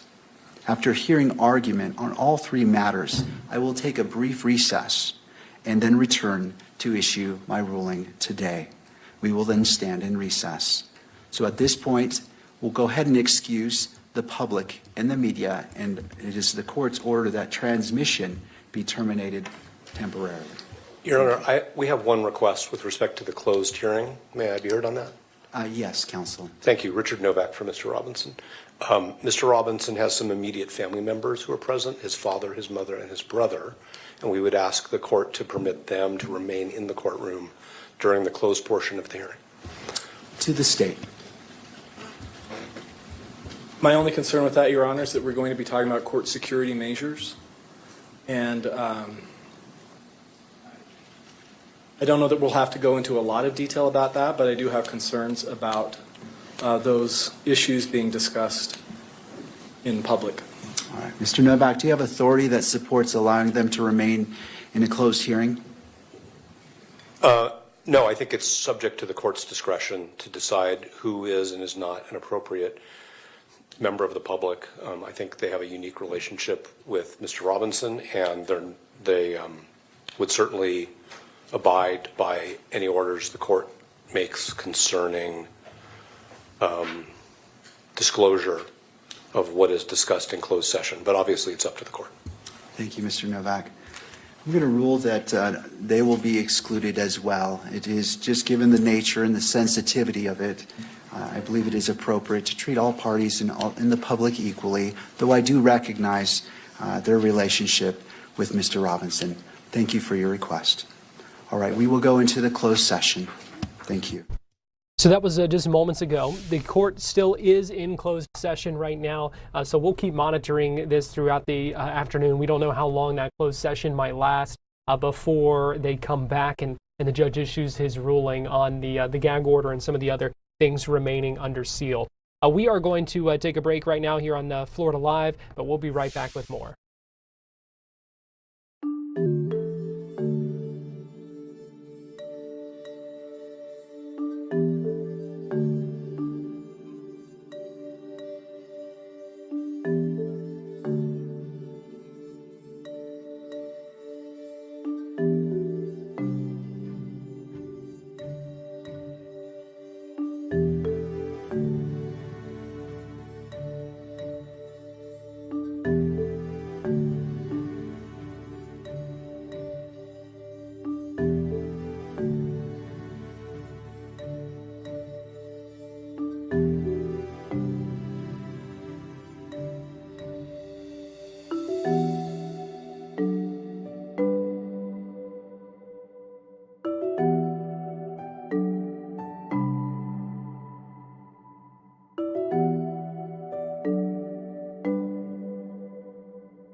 Welcome back into Florida Live. I'm Garrett Weimer. Thanks for joining us on this Thursday afternoon, live on Fox Local, YouTube, and on Fox 35 TV. Earlier today, I had the chance to speak with State Representative Juan Carlos Porras. He's a Republican from Miami, and he's sponsoring a bill right now in Tallahassee that would allow neighbors to dissolve their HOA if they so desired. Here is what he told me about that bill and the process for how that would happen. Of years in the work of frustrated homeowners that have reached out to me, not just in my district where some of the largest homeowner associations in the state are in Miami, but from Pensacola all the way to the Keys. People have been so frustrated not knowing what to do with their homeowner association, whether there's a dispute, whether they're not complying with the law, whether they're not providing documents, or they're just stealing the money. Nobody knows where to go to. Nobody knows who to call. And this bill, House Bill 657, is going to address every single one of those concerns. We're going to create a whole new community association court system where we're going to give power back to the people, and instead of going through state bureaucracy, they can go forward and either sue their homeowner association or talk to a judge or an arbitrator to make sure that that dispute gets resolved safely. And also, but also than that, this bill for the first time is going to address guidelines on how to completely dissolve or get rid of a homeowner association for those people that feel so disillusioned with their homeowner association that they want to get rid of it. It does seem like we hear quite a few stories these days of HOAs, kind of out of control or something like that. Do you think that they are taking too much power in a lot of cases? Yeah, I mean, I've said it before. I think homeowner associations are a failed experiment. I think for many years we thought that HOAs were just going to maintain the grass or maintain common areas. But nowadays, because of the lack of oversight, because of all the responsibilities that we've given them, they've now been essentially mini pseudo governments that are more powerful than cities and counties. And essentially the state has not done any sort of measure to kind of override them until now.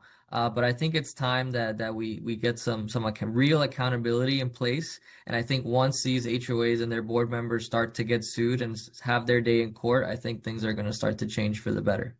In your bill, what does that process look like if there is a neighborhood that is interested in dissolving theirs? I know there are several steps that would have to go into place. What's that process look like? Yeah, we want to make sure, obviously, this is a serious step forward on governance, so we don't want to make it exactly the easiest process, but homeowners are going to be able to get just 20% petition of their homeowner association to force a vote of their entire group. And when that vote occurs, it needs to pass by over 2/3 of the homeowners that are present in that election.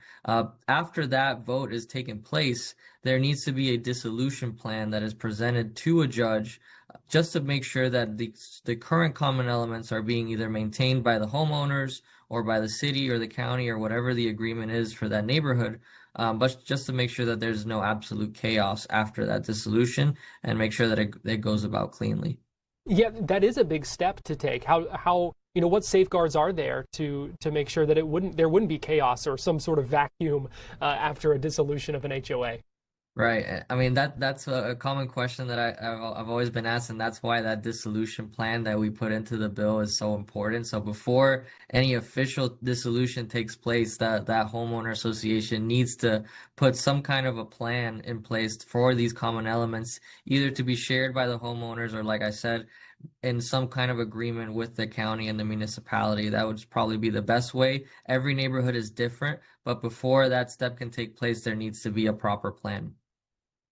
Critics of this say not only could it destabilize the neighborhoods themselves, it could also destabilize property values in some neighborhoods. So how do you respond to that? Garrett, I think Florida is one of the most highly sought after states in the country, probably one of the most highly sought after places to live in the world right now. And that's because of the conservative leadership that we've had on property taxes, on issues like this. So I don't see, even if this passes, any property values that are going to go down in Florida anytime soon. I think people are actually going to come more to Florida if they realize that there are either less or more restrictive homeowner associations. I have met very few people that have said that they like or want to live in an HOA. So I do think that those concerns are not, in my opinion, are not valid. I'm curious about your conversations with other lawmakers about this bill. Do you think there's appetite for it? What do you expect the outlook to be for this bill? Absolutely. I mean, we have support from bipartisan legislators here in Tallahassee so far. I already have a Democrat state representative that is co-sponsored. I have multiple Republicans as well. And we also have assurances that it will be filed in the Florida Senate coming very shortly. But this is my number one priority piece of legislation this year. It's been an issue that I've worked on every single year that I've been here in Tallahassee. So I'm going to make sure that, obviously, under the leadership of Speaker Perez and all of our other chairmen, I'm also the vice chair of commerce, which that bill happens to go through at some point in time. So I think we have some pretty good stats on it passing this year. Let's talk about another big issue for homeowners here in Florida, and that is property taxes. You mentioned that just a second ago. We know the House is continuing to move forward. These committees are hearing the different proposals, one of them sponsored by yourself. Give me your thoughts on where things stand right now in this process, because I know the House has taken some heat and some flack even from the governor for the way that your chamber is handling this. What are your thoughts right now about where things stand with the property tax discussion?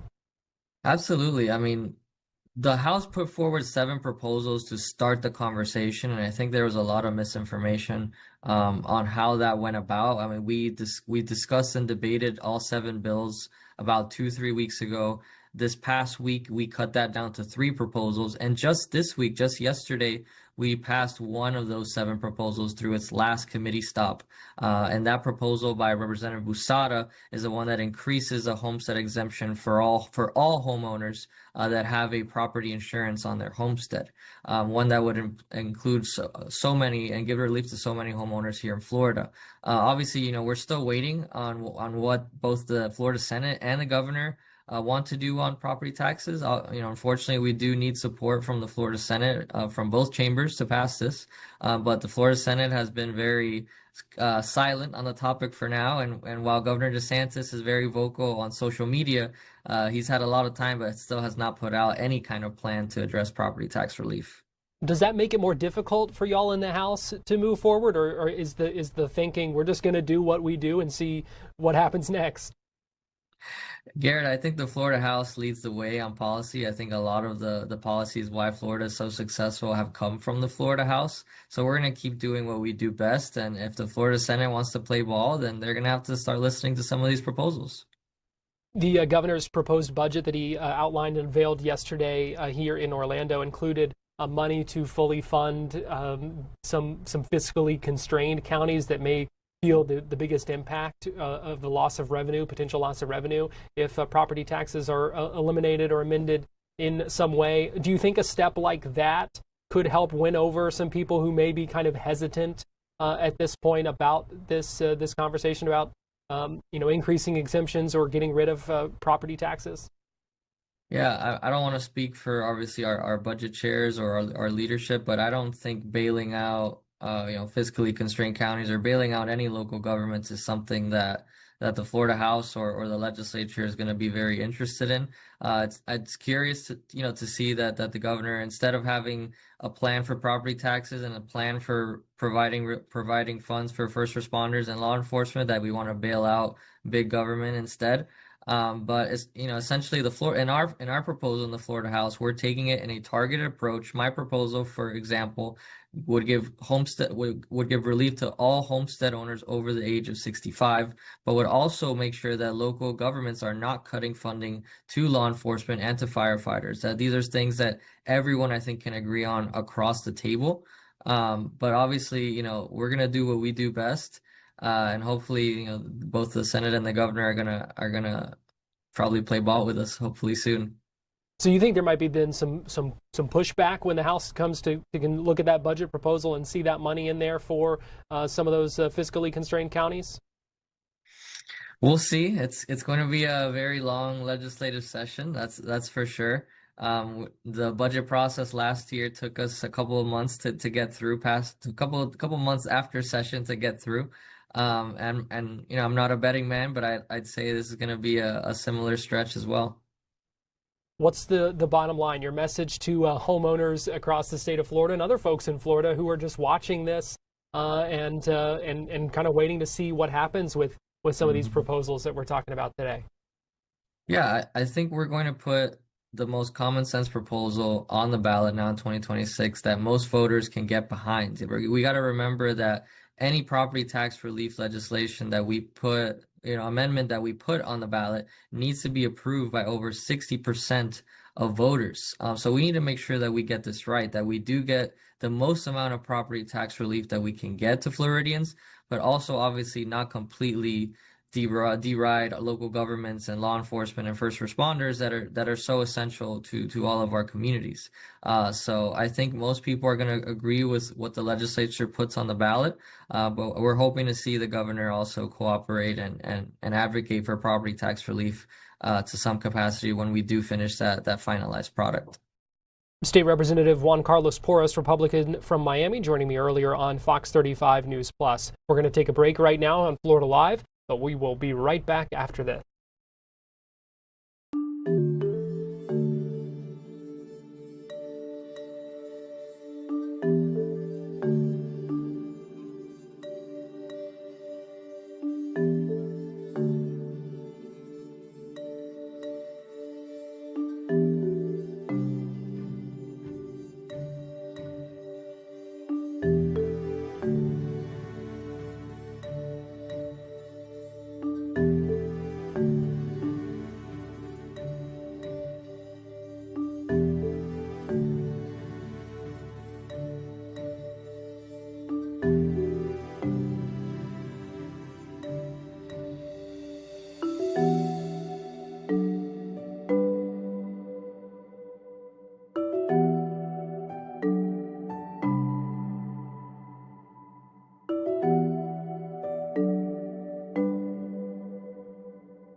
Welcome back into Florida Live. I'm Garrett Weimer, and thanks for joining us on this Thursday afternoon.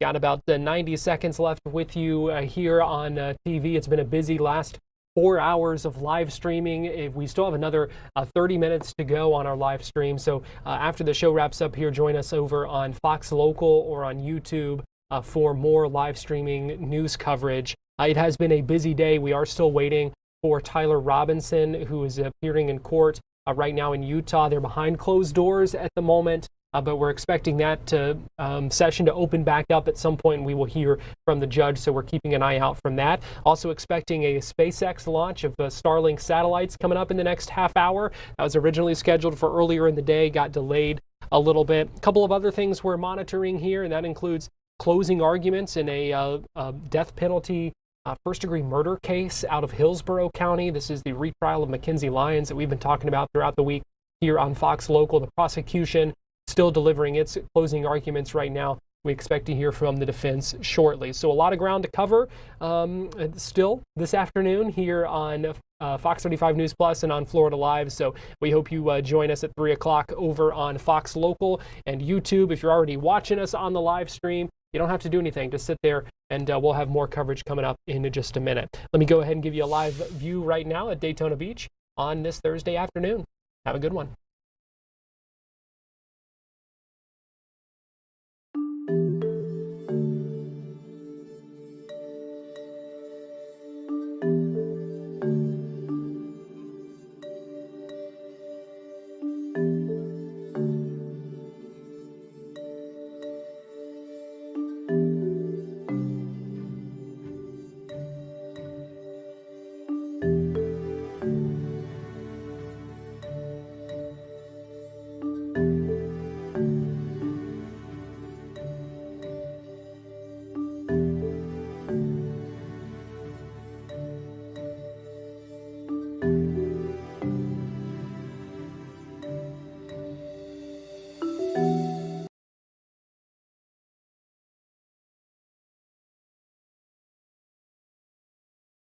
watching Fox 35 News Plus, streaming on Fox Local.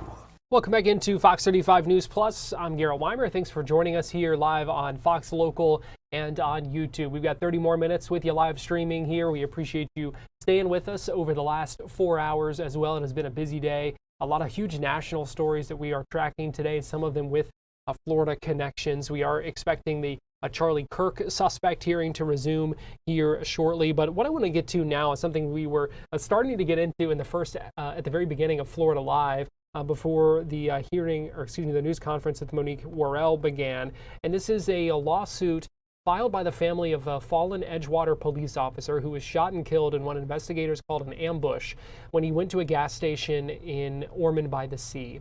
The family of that fallen police officer, David Jewell, now suing Circle K because they are saying one of their employees, Eduardo Machado, had a violent criminal history and they knew of his past. But they didn't take steps to prevent something bad from happening.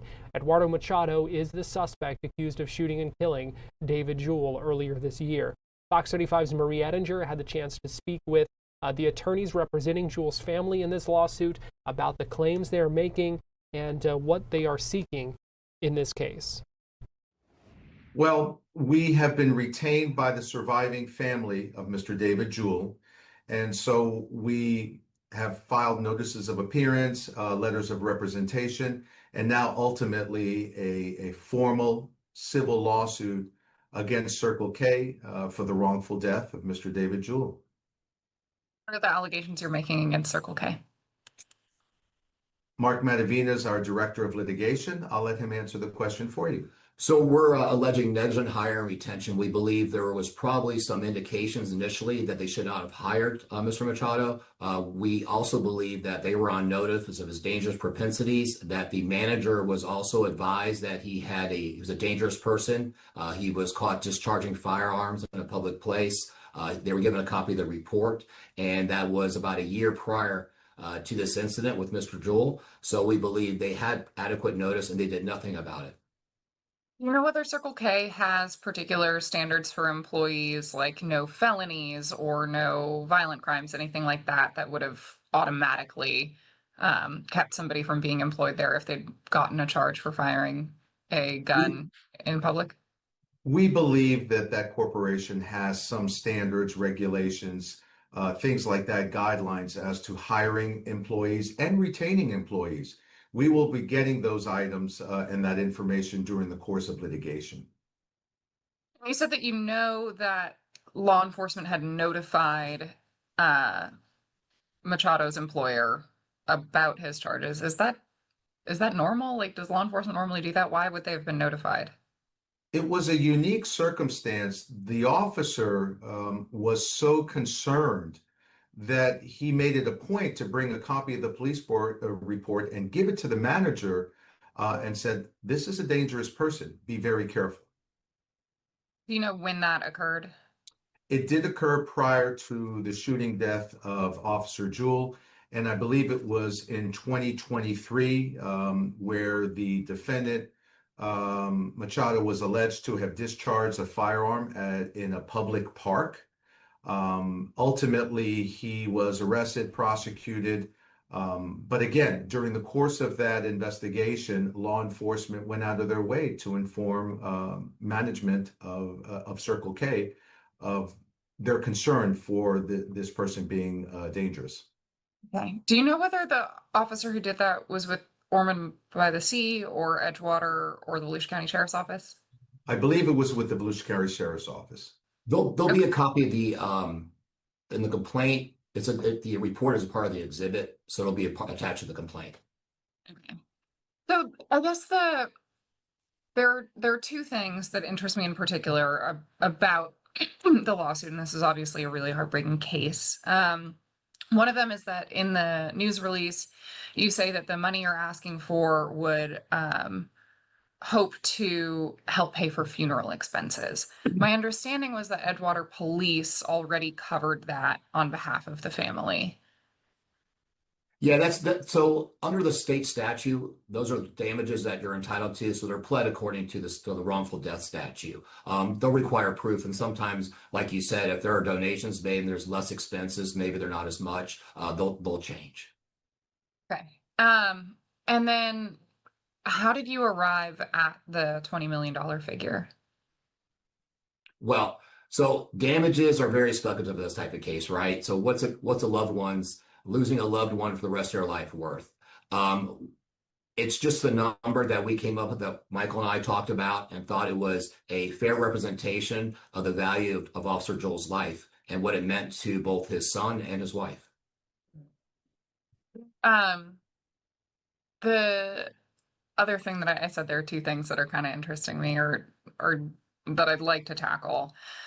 And I kind of brought it up earlier is, are employers responsible if their employees commit a criminal act that doesn't violate their policy? Like is that what I guess what you're trying to tackle in the lawsuit is whether an employer would be held responsible? Is that the norm? Has that been done in the past? It's not normal. It's negligence. We're suing for negligence, not for the intentional tort of the actual action of the murder. So no, unless the tortfeasor or the person who committed the bad act is furthering the business of the employer, then they can be held responsible for that intentional act. However, they can also be negligent, and due to their negligence, the intentional act occurred. How is the family doing? You know, I consult with the family on a regular basis. The grieving process is different for everyone. They have a big void in their life, and especially during the holiday season, it's more accented. It's more egregious. It's tough. They are doing okay. They have the love and support of the community, and they are actually a very close family unit. They'll get through the holidays, but no, there's nothing that's going to ever replace David Jewell, and so it's hard for the family. Yeah. Do you know whether they'd ever be willing to interview or talk about that? And you just mentioned they're having a tough time, but I figured I'd ask. I can tell you this at this time, no, maybe with time, and I know that they don't want to do anything counterproductive to the criminal prosecution, so the state attorney's office would probably prefer for them not to address any press releases or any questions from the press. But maybe later on in time, after the criminal prosecution, depending on where we are in our case, we too have to caution them and advise them accordingly. It's not completely not going to happen, but I can't at this time tell you it's going to happen. Okay. Anything else that I should have asked or that you thought we'd talk about that we didn't address yet? No, we're honored to represent the surviving family of Mr. Jewell, and we're going to do everything within our power. We have the resources, we have the lawyers, and we are going to litigate this in good faith in honor of David Jewell. So we will continue to watch that case as it moves forward. Again, lawsuit being filed against the employer of the suspect. In this case, Eduardo Machado, accused of shooting and killing Edgewater police officer David Jewell. We're going to take a break right now here on Fox 35 News Plus, but we will be right back. Oh, before we do, I want to mention the Starlink launch that we expected to happen in about 17 minutes. It looks like it has been delayed again. Now it looks like it's happening a little bit closer to 5 o'clock. Now we're going to take a break here on Fox 35 News Plus. Keep it here on Fox Local and YouTube, and we'll be right back.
You're watching Fox 35 News Plus, streaming on Fox Local. Welcome back into Fox 35 News Plus. Garrett Weimer here. Thanks for joining us on this Thursday afternoon.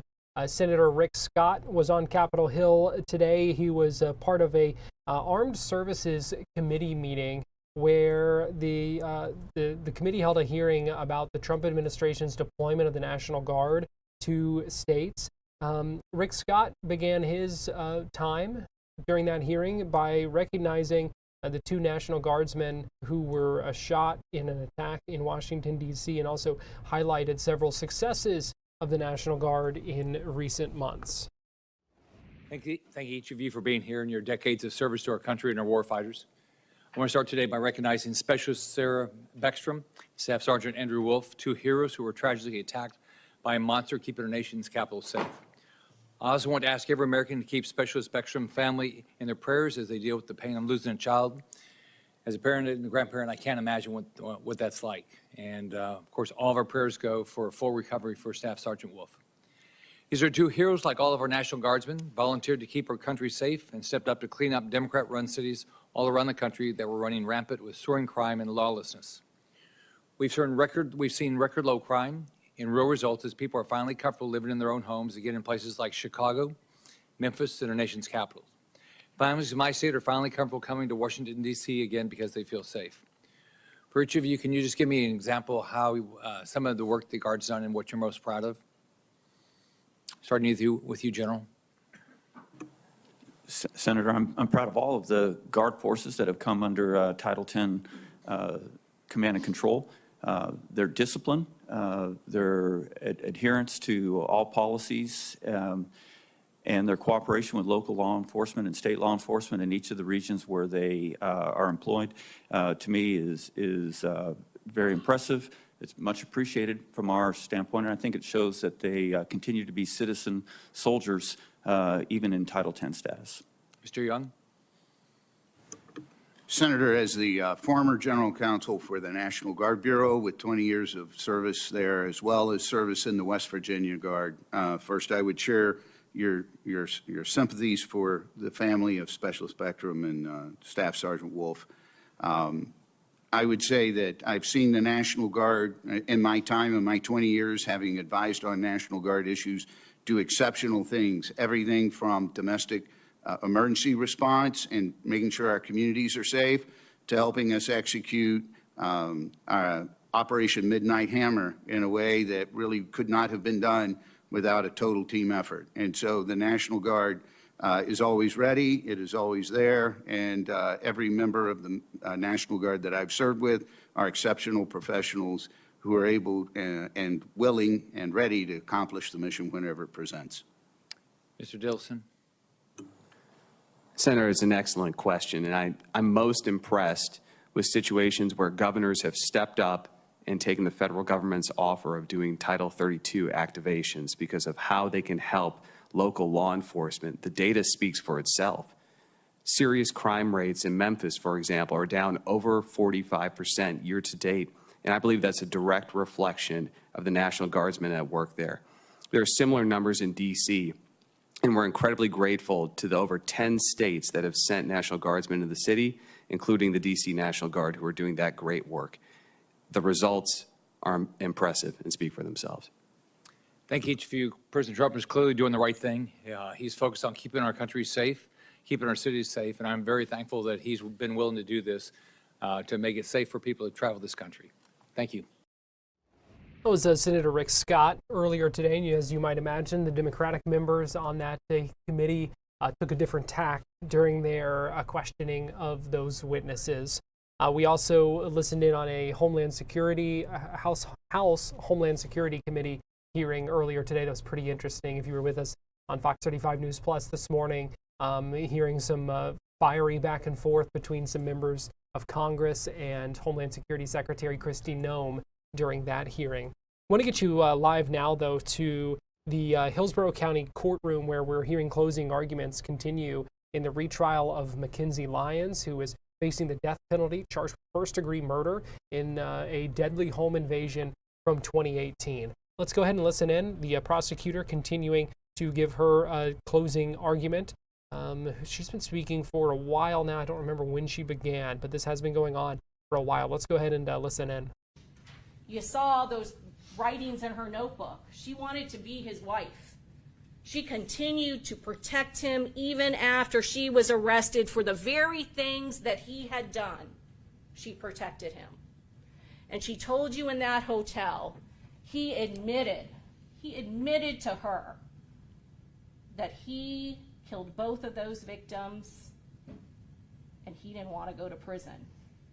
That is why he fled, and that is why the authorities in the state of Kentucky were able to find him there, living as Michael Robinson, because he is guilty of first-degree felony murder of Juanita Solizano, of her unborn child, and of Alexis Martinez. And he is guilty as charged for armed robbery and armed burglary.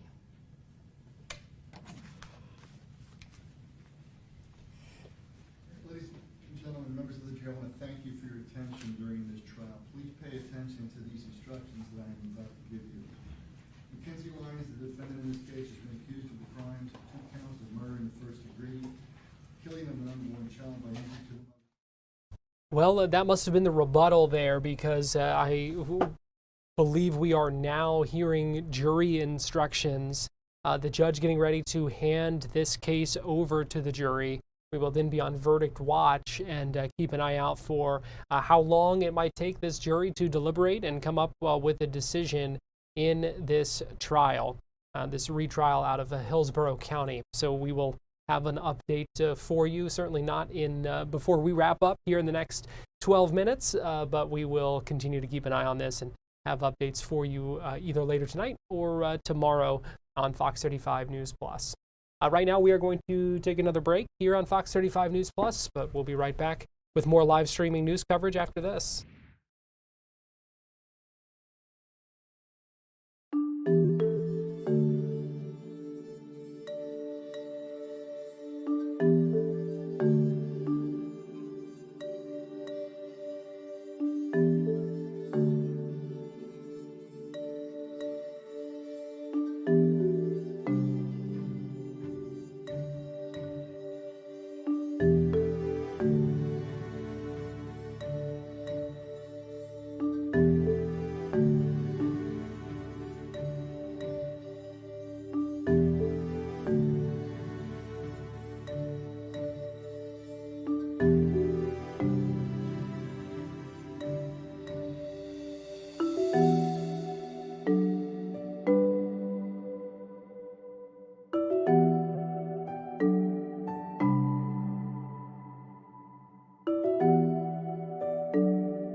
You're watching Fox 35 News Plus, streaming on Fox Local.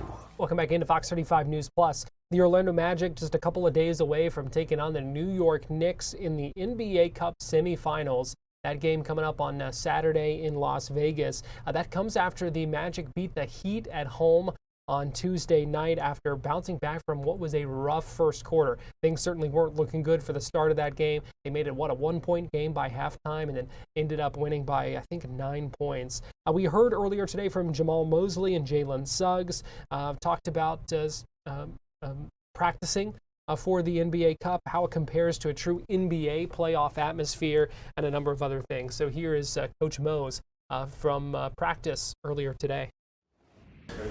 One game at a time, one practice at a time, one conversation at a time.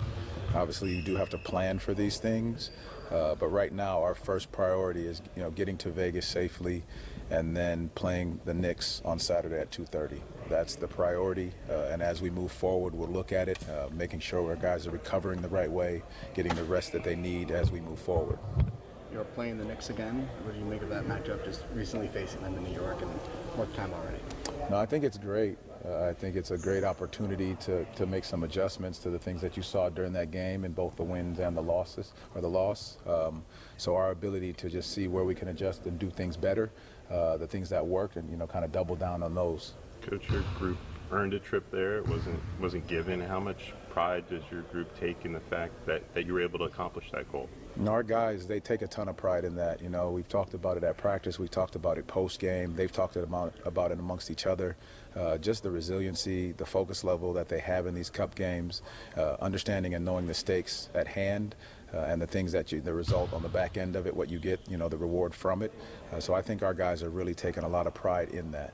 We're still just 25 games into the season as a whole, but how have these cup games kind of helped focus this group and bring this group together, having some meaningful games to kind of help build some chemistry and camaraderie? Yeah, I know. I've talked to a couple coaches that have played in the cup game before. Obviously Coach Joe has been there twice, so the ability that what it creates for our guys is, there's another a part of chemistry that is created by traveling together, being in Vegas together, having dinners together, being around each other even more so. And then you talk about the reward that you get from, being in that game, that these guys all look at it, and they, that's part of it. That's a big portion of it. You guys have had success in the Cup before, in group play and getting to the knockout round last year. How does that help? How did that help kind of bring the team? You didn't get to Vegas the last 2 years, but how did that help bring the team together to prepare for the journey ahead with about 60 games left? Yeah, I think every experience that you go through, prepares you for whatever's next. Obviously playing New York, to beat East Question, playing them for the fourth time prepares you for the next game that you're going to play them. Being in the cup scenarios last year prepares you for that, the heightened focus, the heightened detail, the attention to detail, all those things you look at, but you got to make sure you reflect on it the right way and take the things that you need to improve on and go from there. Coach, you talked about this group's willingness to step up into any given role on any given night, no matter what's being asked of them. I think that's been used for kind of selfless. I think you've used it too. How unique is that when you think about maybe other teams you've coached? Like, is that a really unique aspect to have so many selfless players on one team? I mean, it is unique for us. I mean, but you talk about, Jeff and his group and who they bring in. You talk about the character first. And these guys with great character, guys that have a care factor, guys that want to see the man next to them succeed.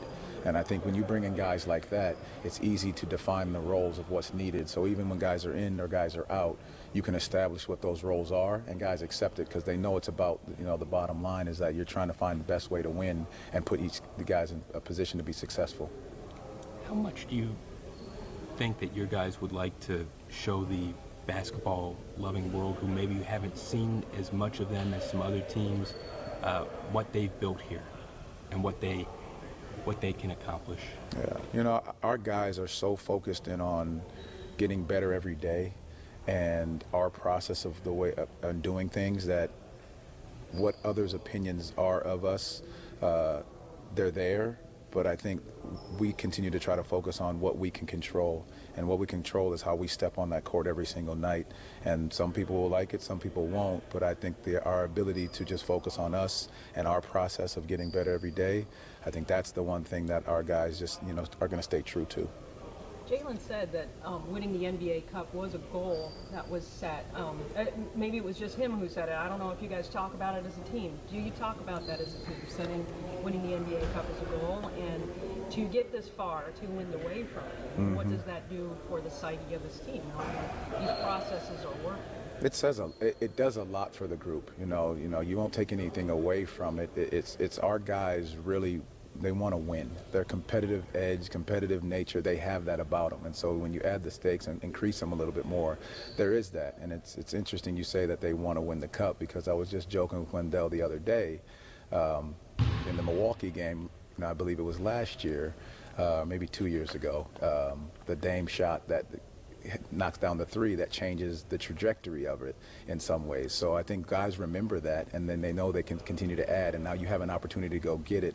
That is definitely put out there within the group. What do you think that this team is still like in that underdog mentality, or do you feel like you guys are reaching like that next level of being the ones that are hunting? I think we're going to continue to stay a level of underdog, that we always have something to prove to ourselves, and that are we following what we need to do in order to be great. I think that's always what this group has in that mentality. That's why you see they fight from the beginning of the game to the end of the game, that you're never going to be out of it. What do you think of the neutral site aspect of this thing? I think it's great. I think the league is continuing to do a great job of finding the right thing for not just the players, but for the fans and the engagement of them to be able to support what this cup is. How much of an impact does Wendell have in the areas that don't show up really on the box score? Josh, that's a great statement, because it's so true about him. And you can't measure what he does just from him when he walks in the building, and how his energy provides energies to others. He's selfless, and to your point, he's selfless in what he does and how he goes about it. He guards the team's best big men. He's able to switch on some of the team's best guards and sit down and guard.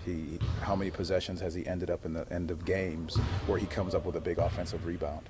And those are just...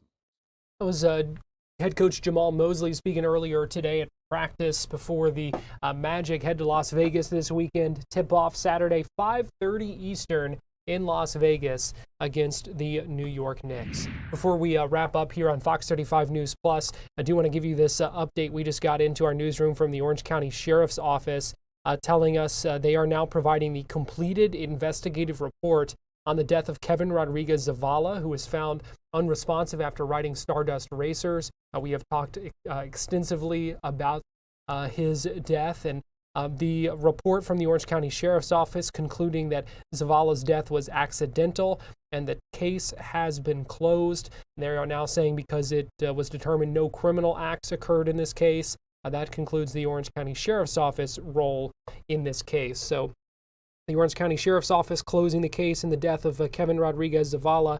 Still an ongoing civil case, but no criminal action being found by the Sheriff's Office in investigating his death after being found unresponsive while riding Stardust Racers at Epic Universe earlier this year. Well, we are out of time here on Fox 35 News Plus.